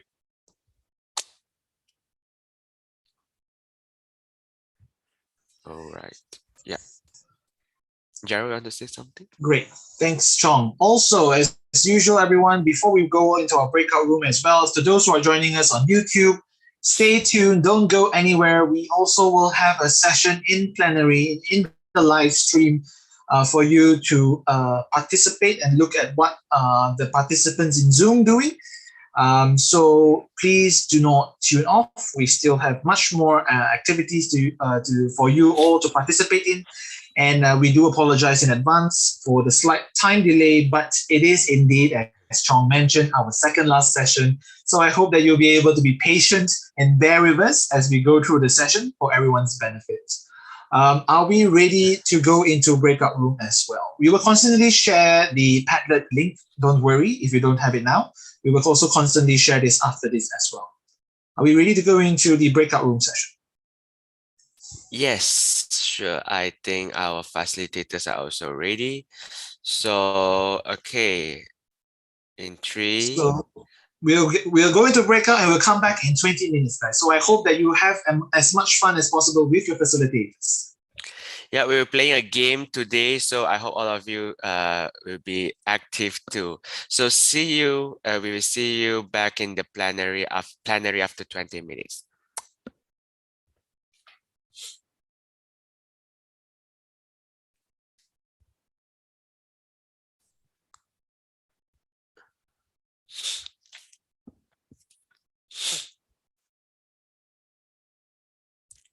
All right, for those who still stay in the plenary, please wait for a while we wait for the participants to slowly move to their breakout rooms. All right.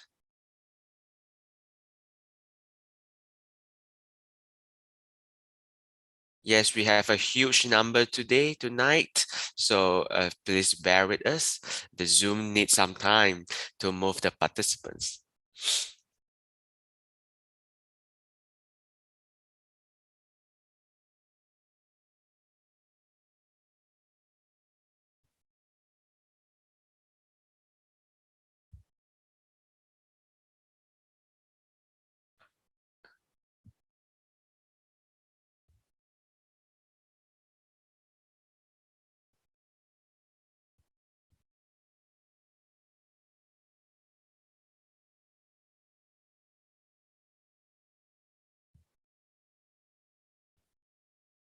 Okay, we're still moving. Sorry. You want to pass hosting? Okay. Pass host to you, right? Yeah, just in case they click Yeah. that button. And then you make me co-host.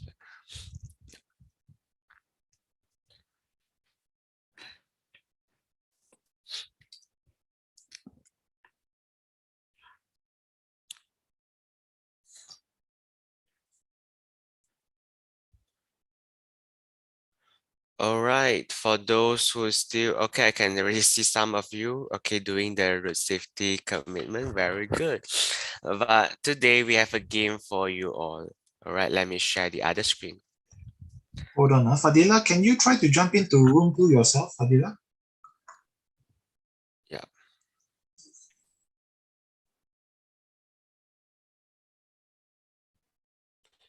Fadila. Okay, I assign Fadila. Do Fadila already have the co-host? Okay. I'll put Fadila directly to room 2. Okay.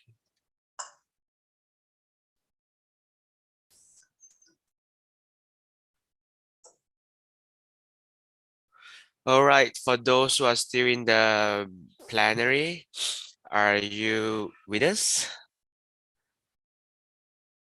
Okay, you can now unmute yourself, but please yeah, in a a manner.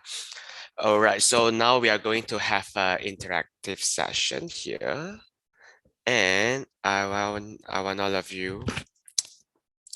Okay, we're going to play a game. Okay, a game. It's like a Monopoly, but this is a root safety version. All right. So are you excited for this?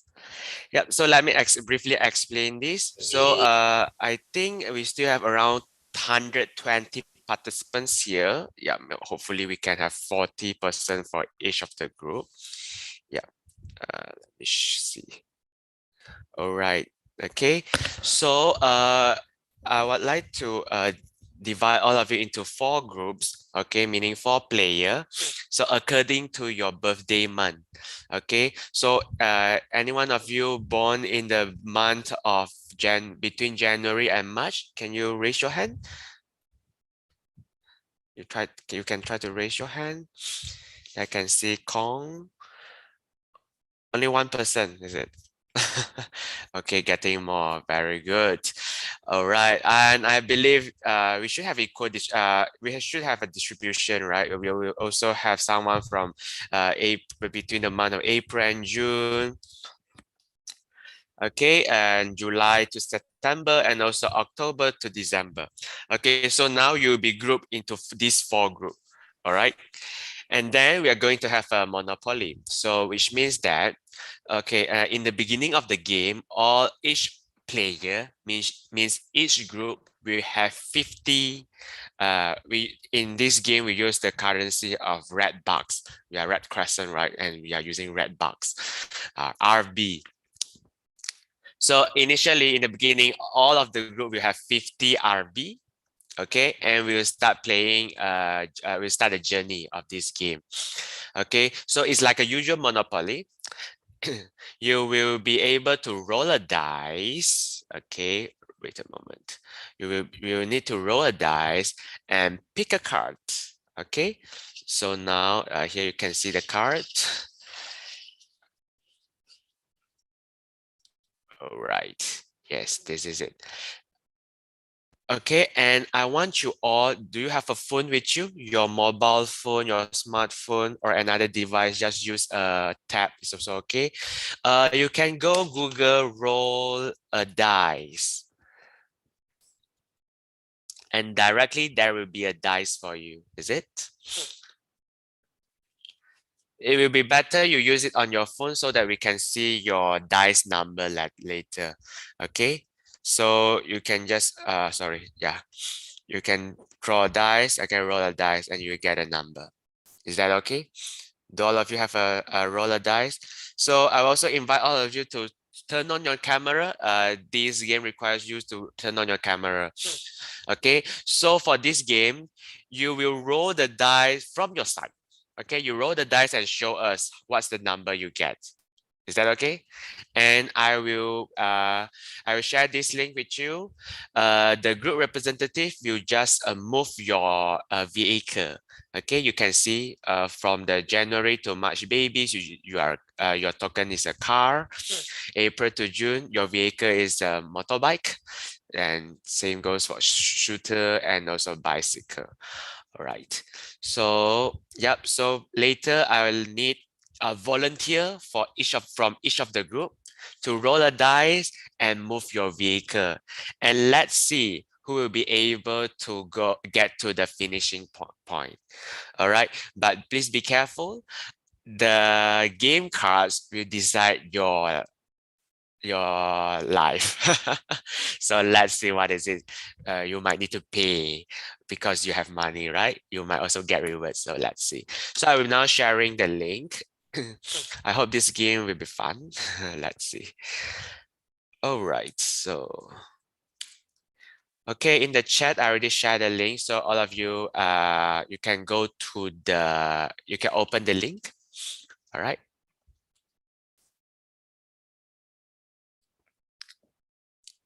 Okay, I already see some of you are joining. Okay, we have the visiting snail, a ram, elephant, yeah, and so on. Okay, and do you already have the dice with you? Yes, is there any question, Christy Harwati? Do not move anything yet for those who are already on mural. Please behave.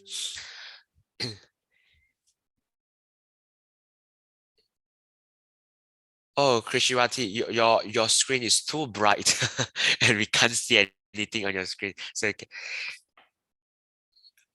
okay, you need to click on 6. Okay, 6 to have a dice with this with a number of 6, so you can roll it.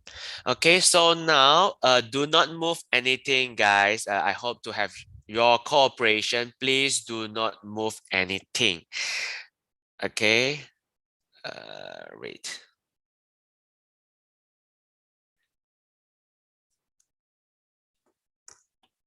A moment.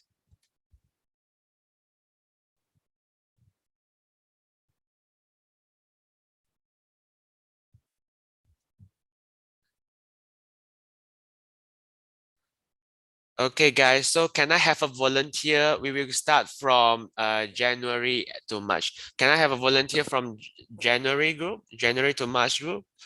Can you raise your hand and unmute? Anyone?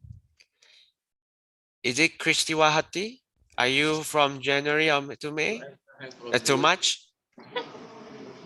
Or Yuvashri, is it? Would you like to go? Anyone? Who else? Who is it?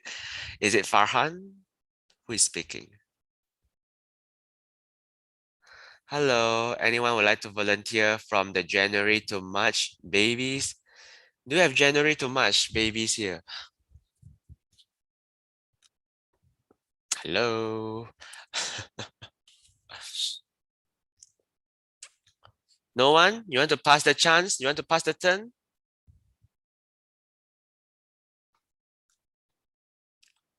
No one, yeah? No one raised their hands. Hello? Johan, you want to try? No one. Okay, we'll go to the next group. Anyone from April to June? Sanjana, is it? Can you unmute and also turn on your camera? Can I try? Sorry, who is it?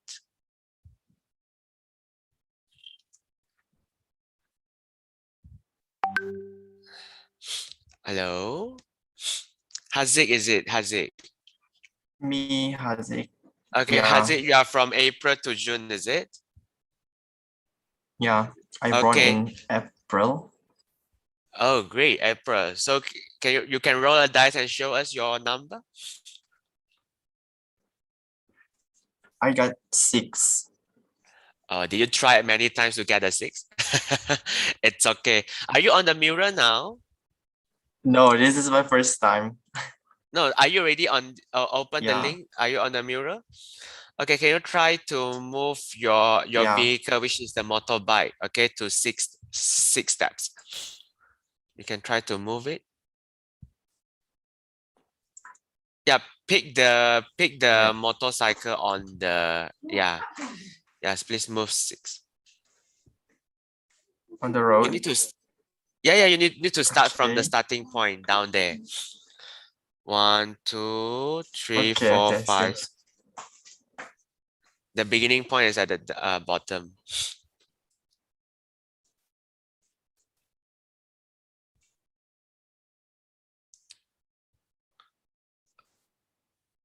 Or maybe I can help you. Here, right?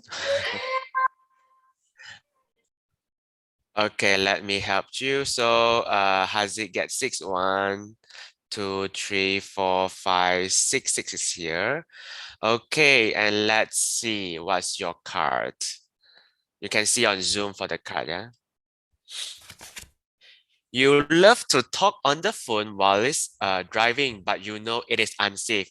You get hold of an app that will not allow you to use your phone while driving.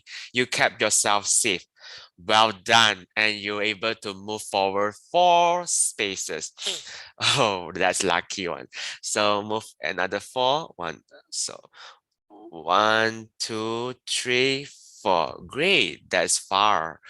Right. Congrats to April to June group. Okay. Can we have someone from July to September? Any volunteer from July to September? Come on, guys. Anyone? Adriana, is it? Okay.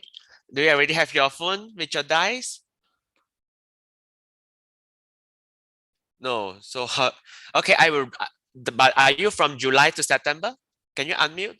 Which month are you? Yes. Which month? I'm from You born in July. July. You don't have a phone for you to roll a dice, is it? Yes. Okay, I will dice. I will roll the dice for your team. Okay, let's see. Oh, 3. Let's see. So number 3.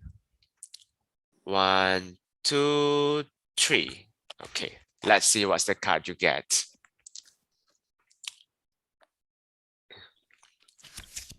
Uh-oh, you just had a baby. Congratulations.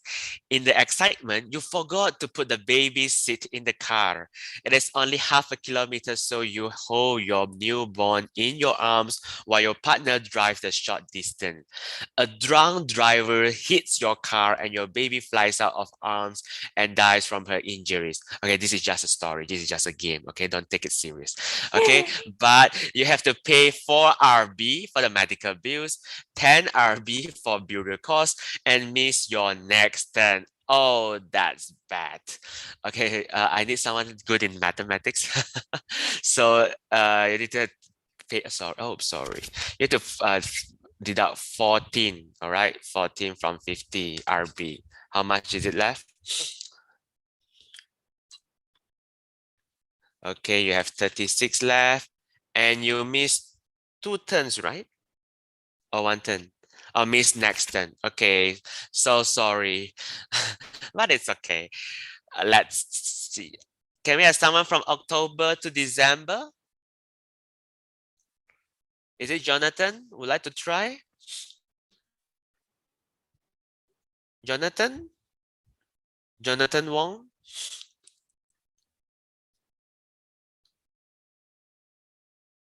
Yes. You are from this group, is it? October to December. Yeah. Do you already have the dice? Do you already have the dice on your phone?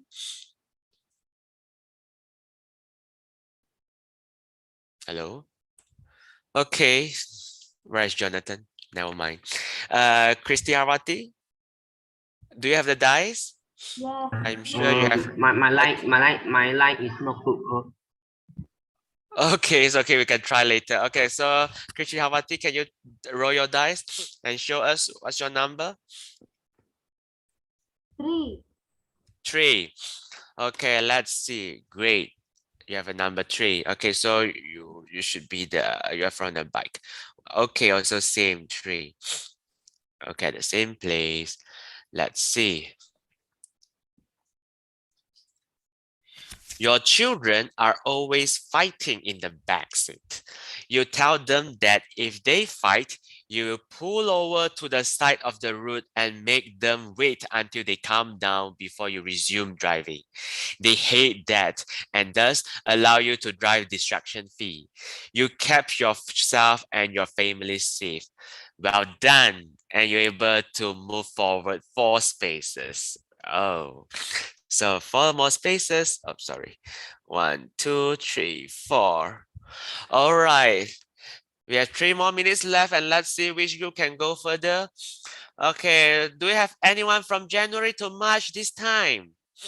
Huh? Hello, January to March babies. Do you want to lose this game? Anyone from January to March? No. Oh, that's bad. But I saw a lot of hand raised just now though, for January to March. One more time, anyone? Calling once, calling twice, calling okay, that's all. Okay, so we will only have 3 players, I think, for this game. All right, so who want to try from April to June? Anyone I'm going to try. Who is it? Sorry. Sorry, I can't see. Okay. Hello. Yeah, yes, Can you hear please. me? Yes, I can hear you very well, but I can't see your name. But it's okay. Can you roll your dice? Law Jack Lee, right? Yeah. Okay. Please roll your dice. I got 3. 3. Okay. Let's see. Okay, I will move first. 3. 1, 2, 3. Wow, that's very far. Okay, let's see. Wow, this group is so lucky, man. Okay, your daughter is learning how to drive. While driving, she leans her seat back and takes out her mobile phone. You tell her that road safety is critical and that she is not able to use the car until she shows proper responsibility in operating the car. Your daughter tells you how mean you are and storms away. You kept yourself safe and taught your daughter no tolerance for unsafe driving. Move forward 4 spaces. Okay. 4 more spaces. 1, 2, 3, 4. All right. Okay, although your daughter might be angry with you, but this is for everyone's safety. Okay, so please do not compromise. Okay, even in future we will become parents, right? Okay, can we have thanks Leah. Okay, can we have someone from July to September? Anyone? July to September? Or Adriana would like to try again?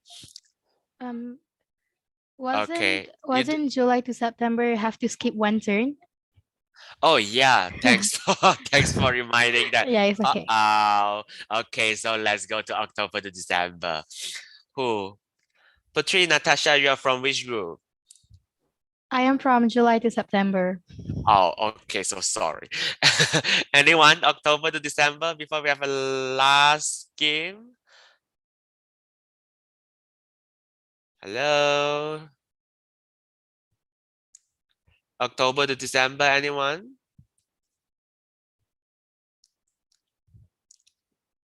No one. Okay, let's have a very quick one. Okay, back to January to March. Anyone from January to March? Volunteer.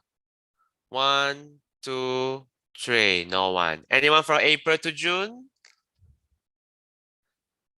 1, 2, 3. No one.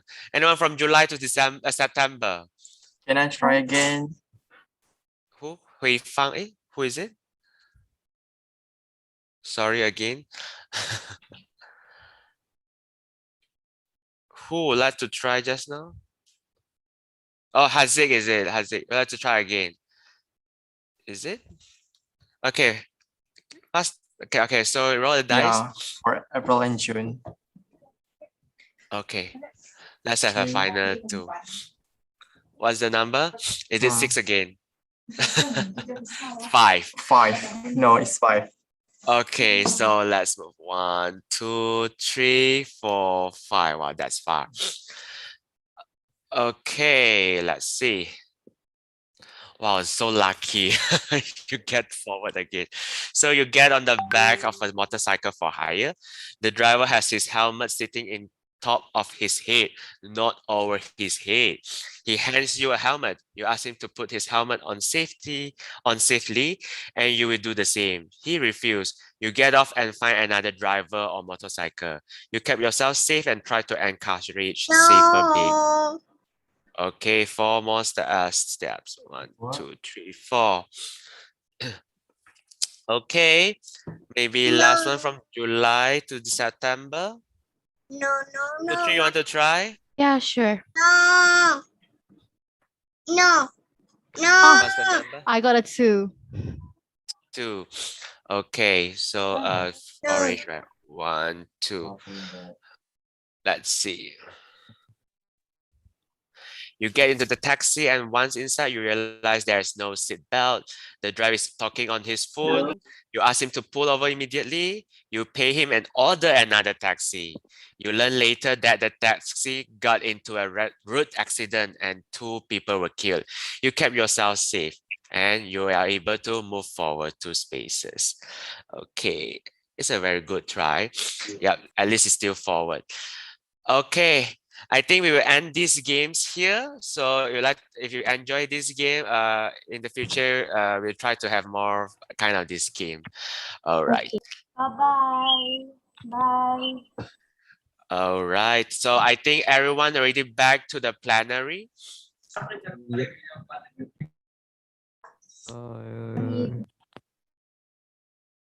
Okay. All right.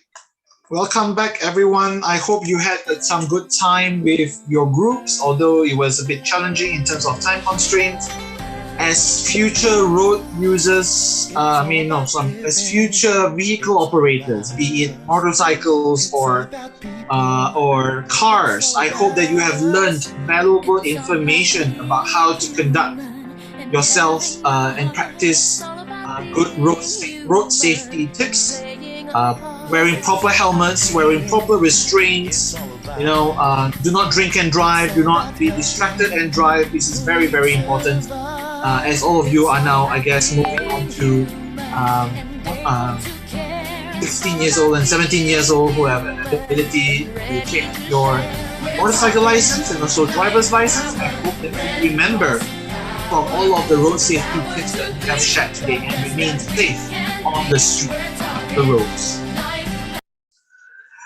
All of the information that we have shared with you today, along with the teachers as well, can use these materials that have been approved by National Geographic and Prudence Foundation, together with the International Federation of the Red Cross and Red Crescent Societies, IFRC, on safesteps.com, or you can simply scan the QR code that we are showing currently to you on the screen, and you will find many, many safety messages, posters, videos. Yeah, I can see that. Thank you so much, Christy Havati. I can see you already shared your screen. You're very good. You scanned it. I hope you save and bookmarked that web page for you to refer to and share with your friends and family to make sure that everyone remains safe on the road. Yeah. A final message from Dr. Michelle. Anda mungkin mengenali saya sebagai seorang pelakon. Tapi kini saya bercakap dengan anda sebagai Duta Keselamatan Jalan Safe Steps. Seramai 1.3 juta orang di seluruh dunia terbunuh setiap tahun akibat kemalangan jalan raya. Kemalangan jalan raya antara menyebab kematian terbesar untuk golongan 15 hingga 29 tahun. Setiap hari, seramai 500 orang kanak-kanak terbunuh akibat kemalangan jalan raya. Biasanya ketika dalam perjalanan ke sekolah. Setelah anda selesai mendengar pesanan ini, seorang lagi telah terbunuh dalam kemalangan jalan raya. Keselamatan jalan raya, kita semua memainkan peranan. Adakah anda menjalankan tanggungjawab anda?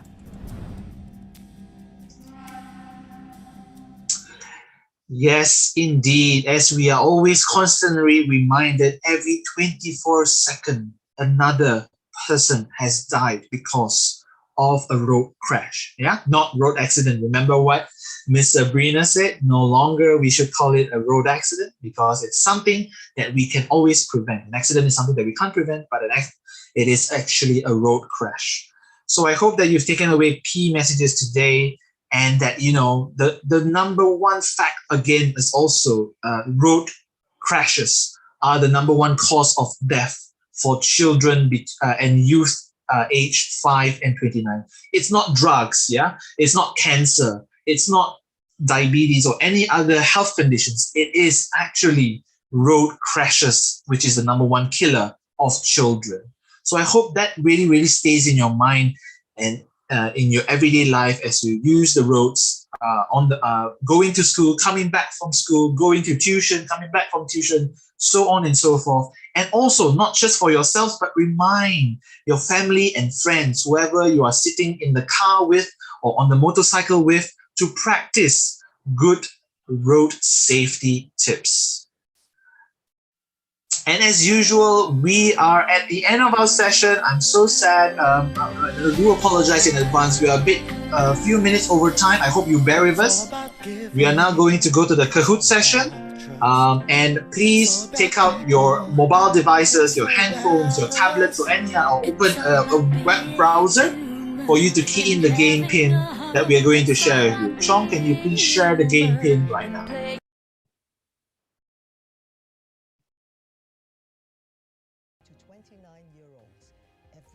All right, everyone. I hope you're excited and have your devices ready. Please go to Kahoot.it on your web browsers or log in on your Kahoot app if you have downloaded the app before and enter the game pin 5964140. Again, the game pin is 5964140 at Kahoot.it or access the Kahoot app.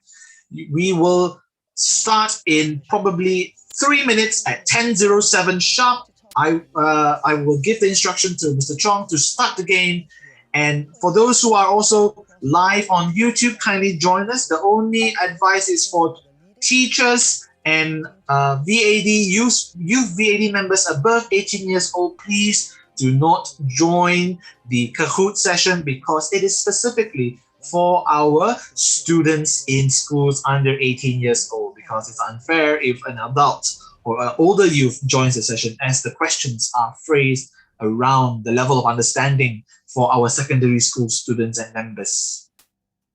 So we have 376 now on our Kahoot waiting room.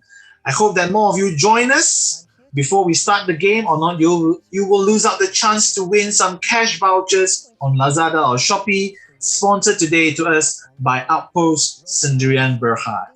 You will be able to, now that school has started again and face-to-face interaction has started again, you can use those vouchers to purchase your school necessities, your school uniforms, or even your Red Crescent uniform accessories as well, which I hope that all of you are pumped and ready to proudly wear it again when co-curricular activities resume in school as soon as the Ministry of Education allows it.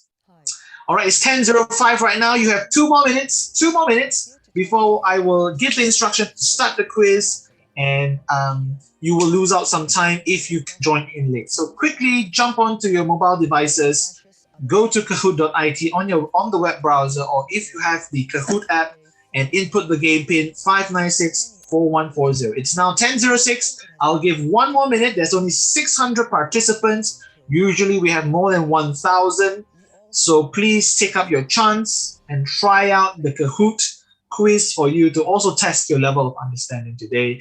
Again, this is the second last prize that we're going to be giving out, as this is our second last session that we have in November. And we will have another session in December, which will be our last gathering for the year 2021. Will we have another series of online gathering next year? I guess you just have to stay tuned to our social media handles on Facebook, Twitter, Instagram, and YouTube as well, for those who are joining again, don't forget to hit the like, subscribe button on all of our social media accounts to stay up to date and current with all of the messages and youth activities that the Malaysian Red Crescent has planned for all of you. I have also seen there are some other friends and friends from other organizations. I see some scouts around and some of the Girl Guides who are not Red Crescent members. You are always, it's very nice to see all of you, and we are happy that you're joining a Red Crescent event. We hope that you'll also participate and become members of the Malaysian Red Crescent for next year's schooling year as well. All right, it's 10:07. I'll count down from 3 seconds before I'll tell Chong to start the session. All right, I give you 3 and 2 and 1. Let's begin the session. For those who have not yet jumped on, don't worry, you'll still be able to jump on, but we're going to start the quiz right now for the sake of time. All right. Quiz number 1. What is the number of road traffic accidents per year globally? Did you remember all of the videos and information that we have shared earlier? Was it 13,500? Was it 135,000? Was it 1.35 million? Or was it 13.5 million a year? What is the answer? Exactly. As Sabrina mentioned, it takes only 30 years for road crash events to totally wipe out the Malaysian population as well. So next question, please. Grace Lim again, always a very familiar name. Thank you so much, Grace, for joining us for all of the sessions. We hope that you'll join us the last one as well. What is the answer to this? Every blank seconds, someone dies on the road. How many seconds? Was it 20 seconds? Was it 24? Was it 30? Was it 60? Remember what Dato' Michelle Yeoh said earlier in her last message video. Exactly. Every 24 seconds, someone dies on the road. Next, please.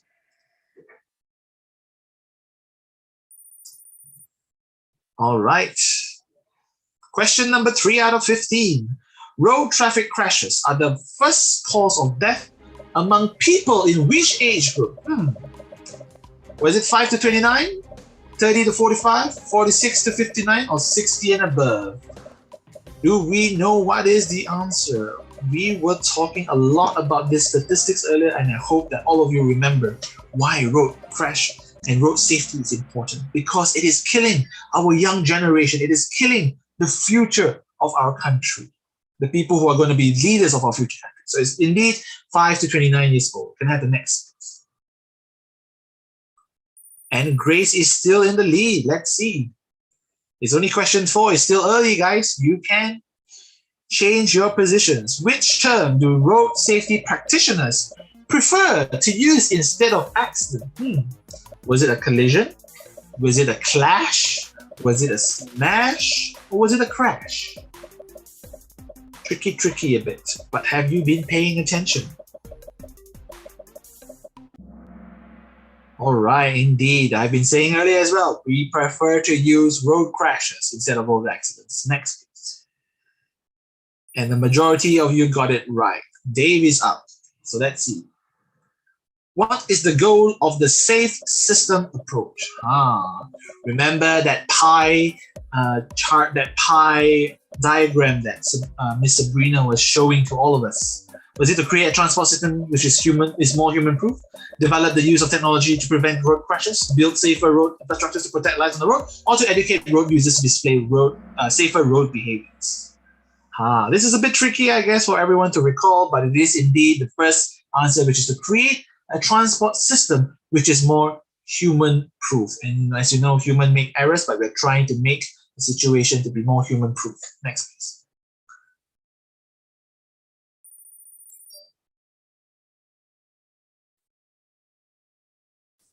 What is not an underlying principle of the safe system approach? Everyone has good intentions, everyone makes mistakes, or the human body has physical limits. What is not an underlying principle of the safe system approach? Do you recall what is not mentioned in the safe system approach? Indeed, everyone has good intention. That was not mentioned in the sage system approach at all. The sage system approach acknowledges that everyone, even the most careful human being, makes mistakes and that our human body has limits. Next, please. Grace is still in the lead. Question 7. Which of the following is not a key behavioral risk factor? Drink driving, non-use of helmets, confidence, and distraction. What is not a key behavioral risk factors? There were 5. Do we remember the 5? Which one of these 4 here is not one of them? What is the answer? Exactly. Confidence is not a key behavioral risk factor, whereas overconfidence, that might be actually one. Grace has been dethroned by Che. The faster a vehicle travels, what? The faster a vehicle travels, the easier it is to avoid a crash, or is it the quicker it is to stop? The greater the impact in the crash, the lower the severity of a crash. What is the true statement in this case? What do you think? Indeed, the faster a vehicle travels, the greater the impact in the crash, and that's why we say this year's theme is to reduce the speed limit in urban areas, in regular urban areas, to 30 kilometers per hour. Next. Che Ji Chuan is in the lead. Next, please. Sanjay is second. Which of the following is true? Which one is true? Alcohol makes me a better driver. A drink or two makes me a more alert driver. If I drink and drive, I just need to drive slowly to be safe, or even a small amount of alcohol will impair my judgment. Which of the following statements is true? Indeed, even the smallest, the teeniest amount of alcohol will impair your judgment somehow, and it may definitely result in a road crash. So that is why we have zero tolerance against drinking and driving. Next, please. If you're planning to drink, don't drive. And if you're driving, never ever drink. Next. Why are helmets so important when you are riding? 1, is it to protect your brain, which is a few millimeters beneath your skull? Your hair can be ruined if you aren't wearing one. You look really cool wearing it, and you can ride incognito. Incognito means without being known. You know, the helmet protects your identity. It's like a mask. You can walk around incognito. People will not really be able to tell. So indeed, it is to protect your brain, which is just a few millimeters beneath your skull, right? Next, please. Although some people may have thicker skulls, actually. Question number 11, right? The last 4 questions. Which is not a criteria for a good quality helmet? Yeah, what is not a criteria for a good quality helmet that is approved by CERN? It has to have a rigid outer shell. It has to have an impact absorbing liner. It needs to have a stylish design. It must have a clear face shield. Which one is the correct answer? Indeed, it doesn't need to be very stylish, although some can come in very stylish designs, but it's not a necessity for a good quality helmet. Important are the materials that make up this good quality helmet. Next, please. Chan is still in the lead. Question number 12 out of 15. When riding, always follow the 4 A's. Which of the following is not one of the A's?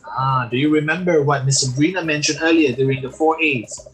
Is it awareness, attention, advocacy, and attitude? Which of the following is not one of the A's that is inside these 4 A's? Do you recall? Is it awareness? Is it attention? Is it advocacy? Or is it attitude? Very important point to note.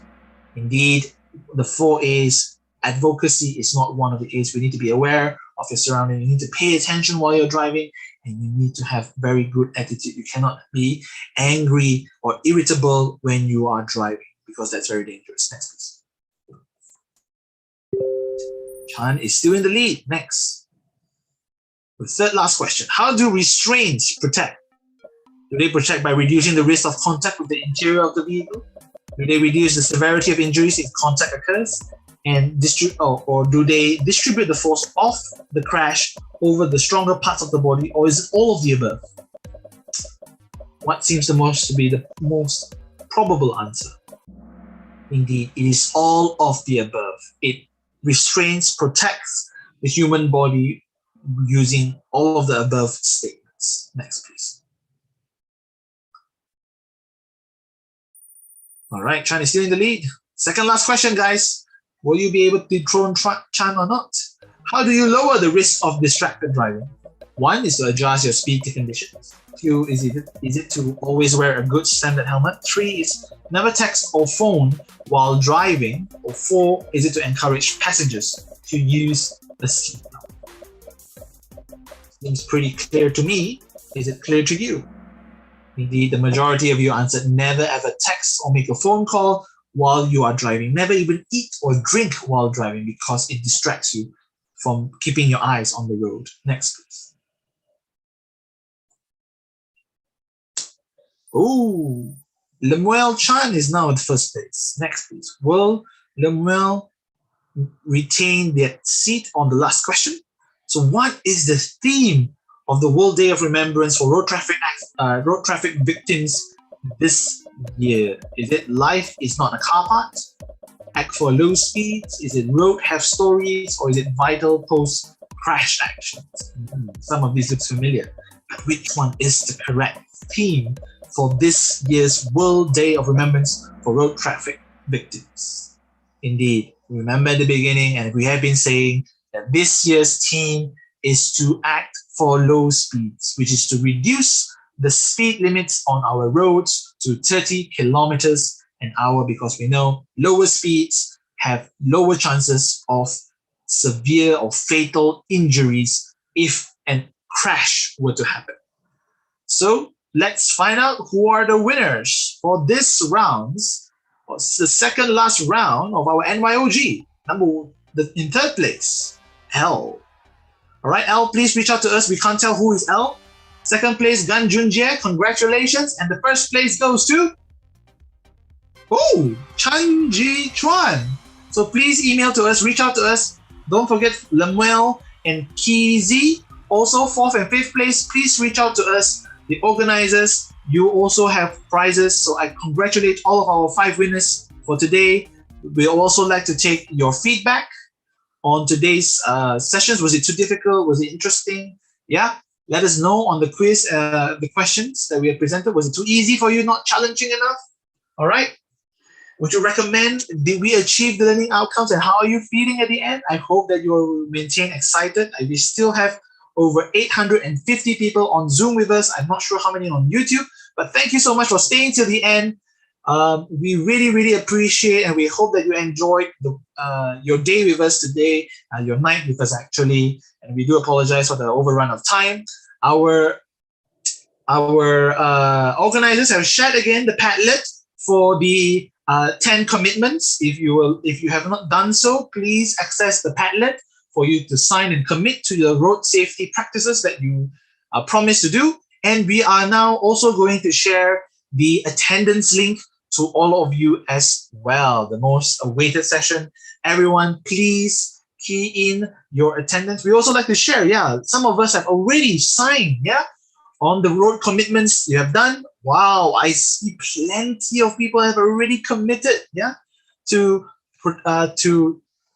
do this 10 safety practices. So thank you so much for everyone who have committed. I hope you will remember about your commitments. We are also now sharing the links of the attendance on Zoom and on YouTube. So please do not share it with anyone else. This is meant for you. We hope that you stayed with us this long. You will fill in the forms, and it's only meant for you. Please do not share with anyone else. If we do find out, of course, we will take the necessary actions, and you may possibly not able to receive your certificates.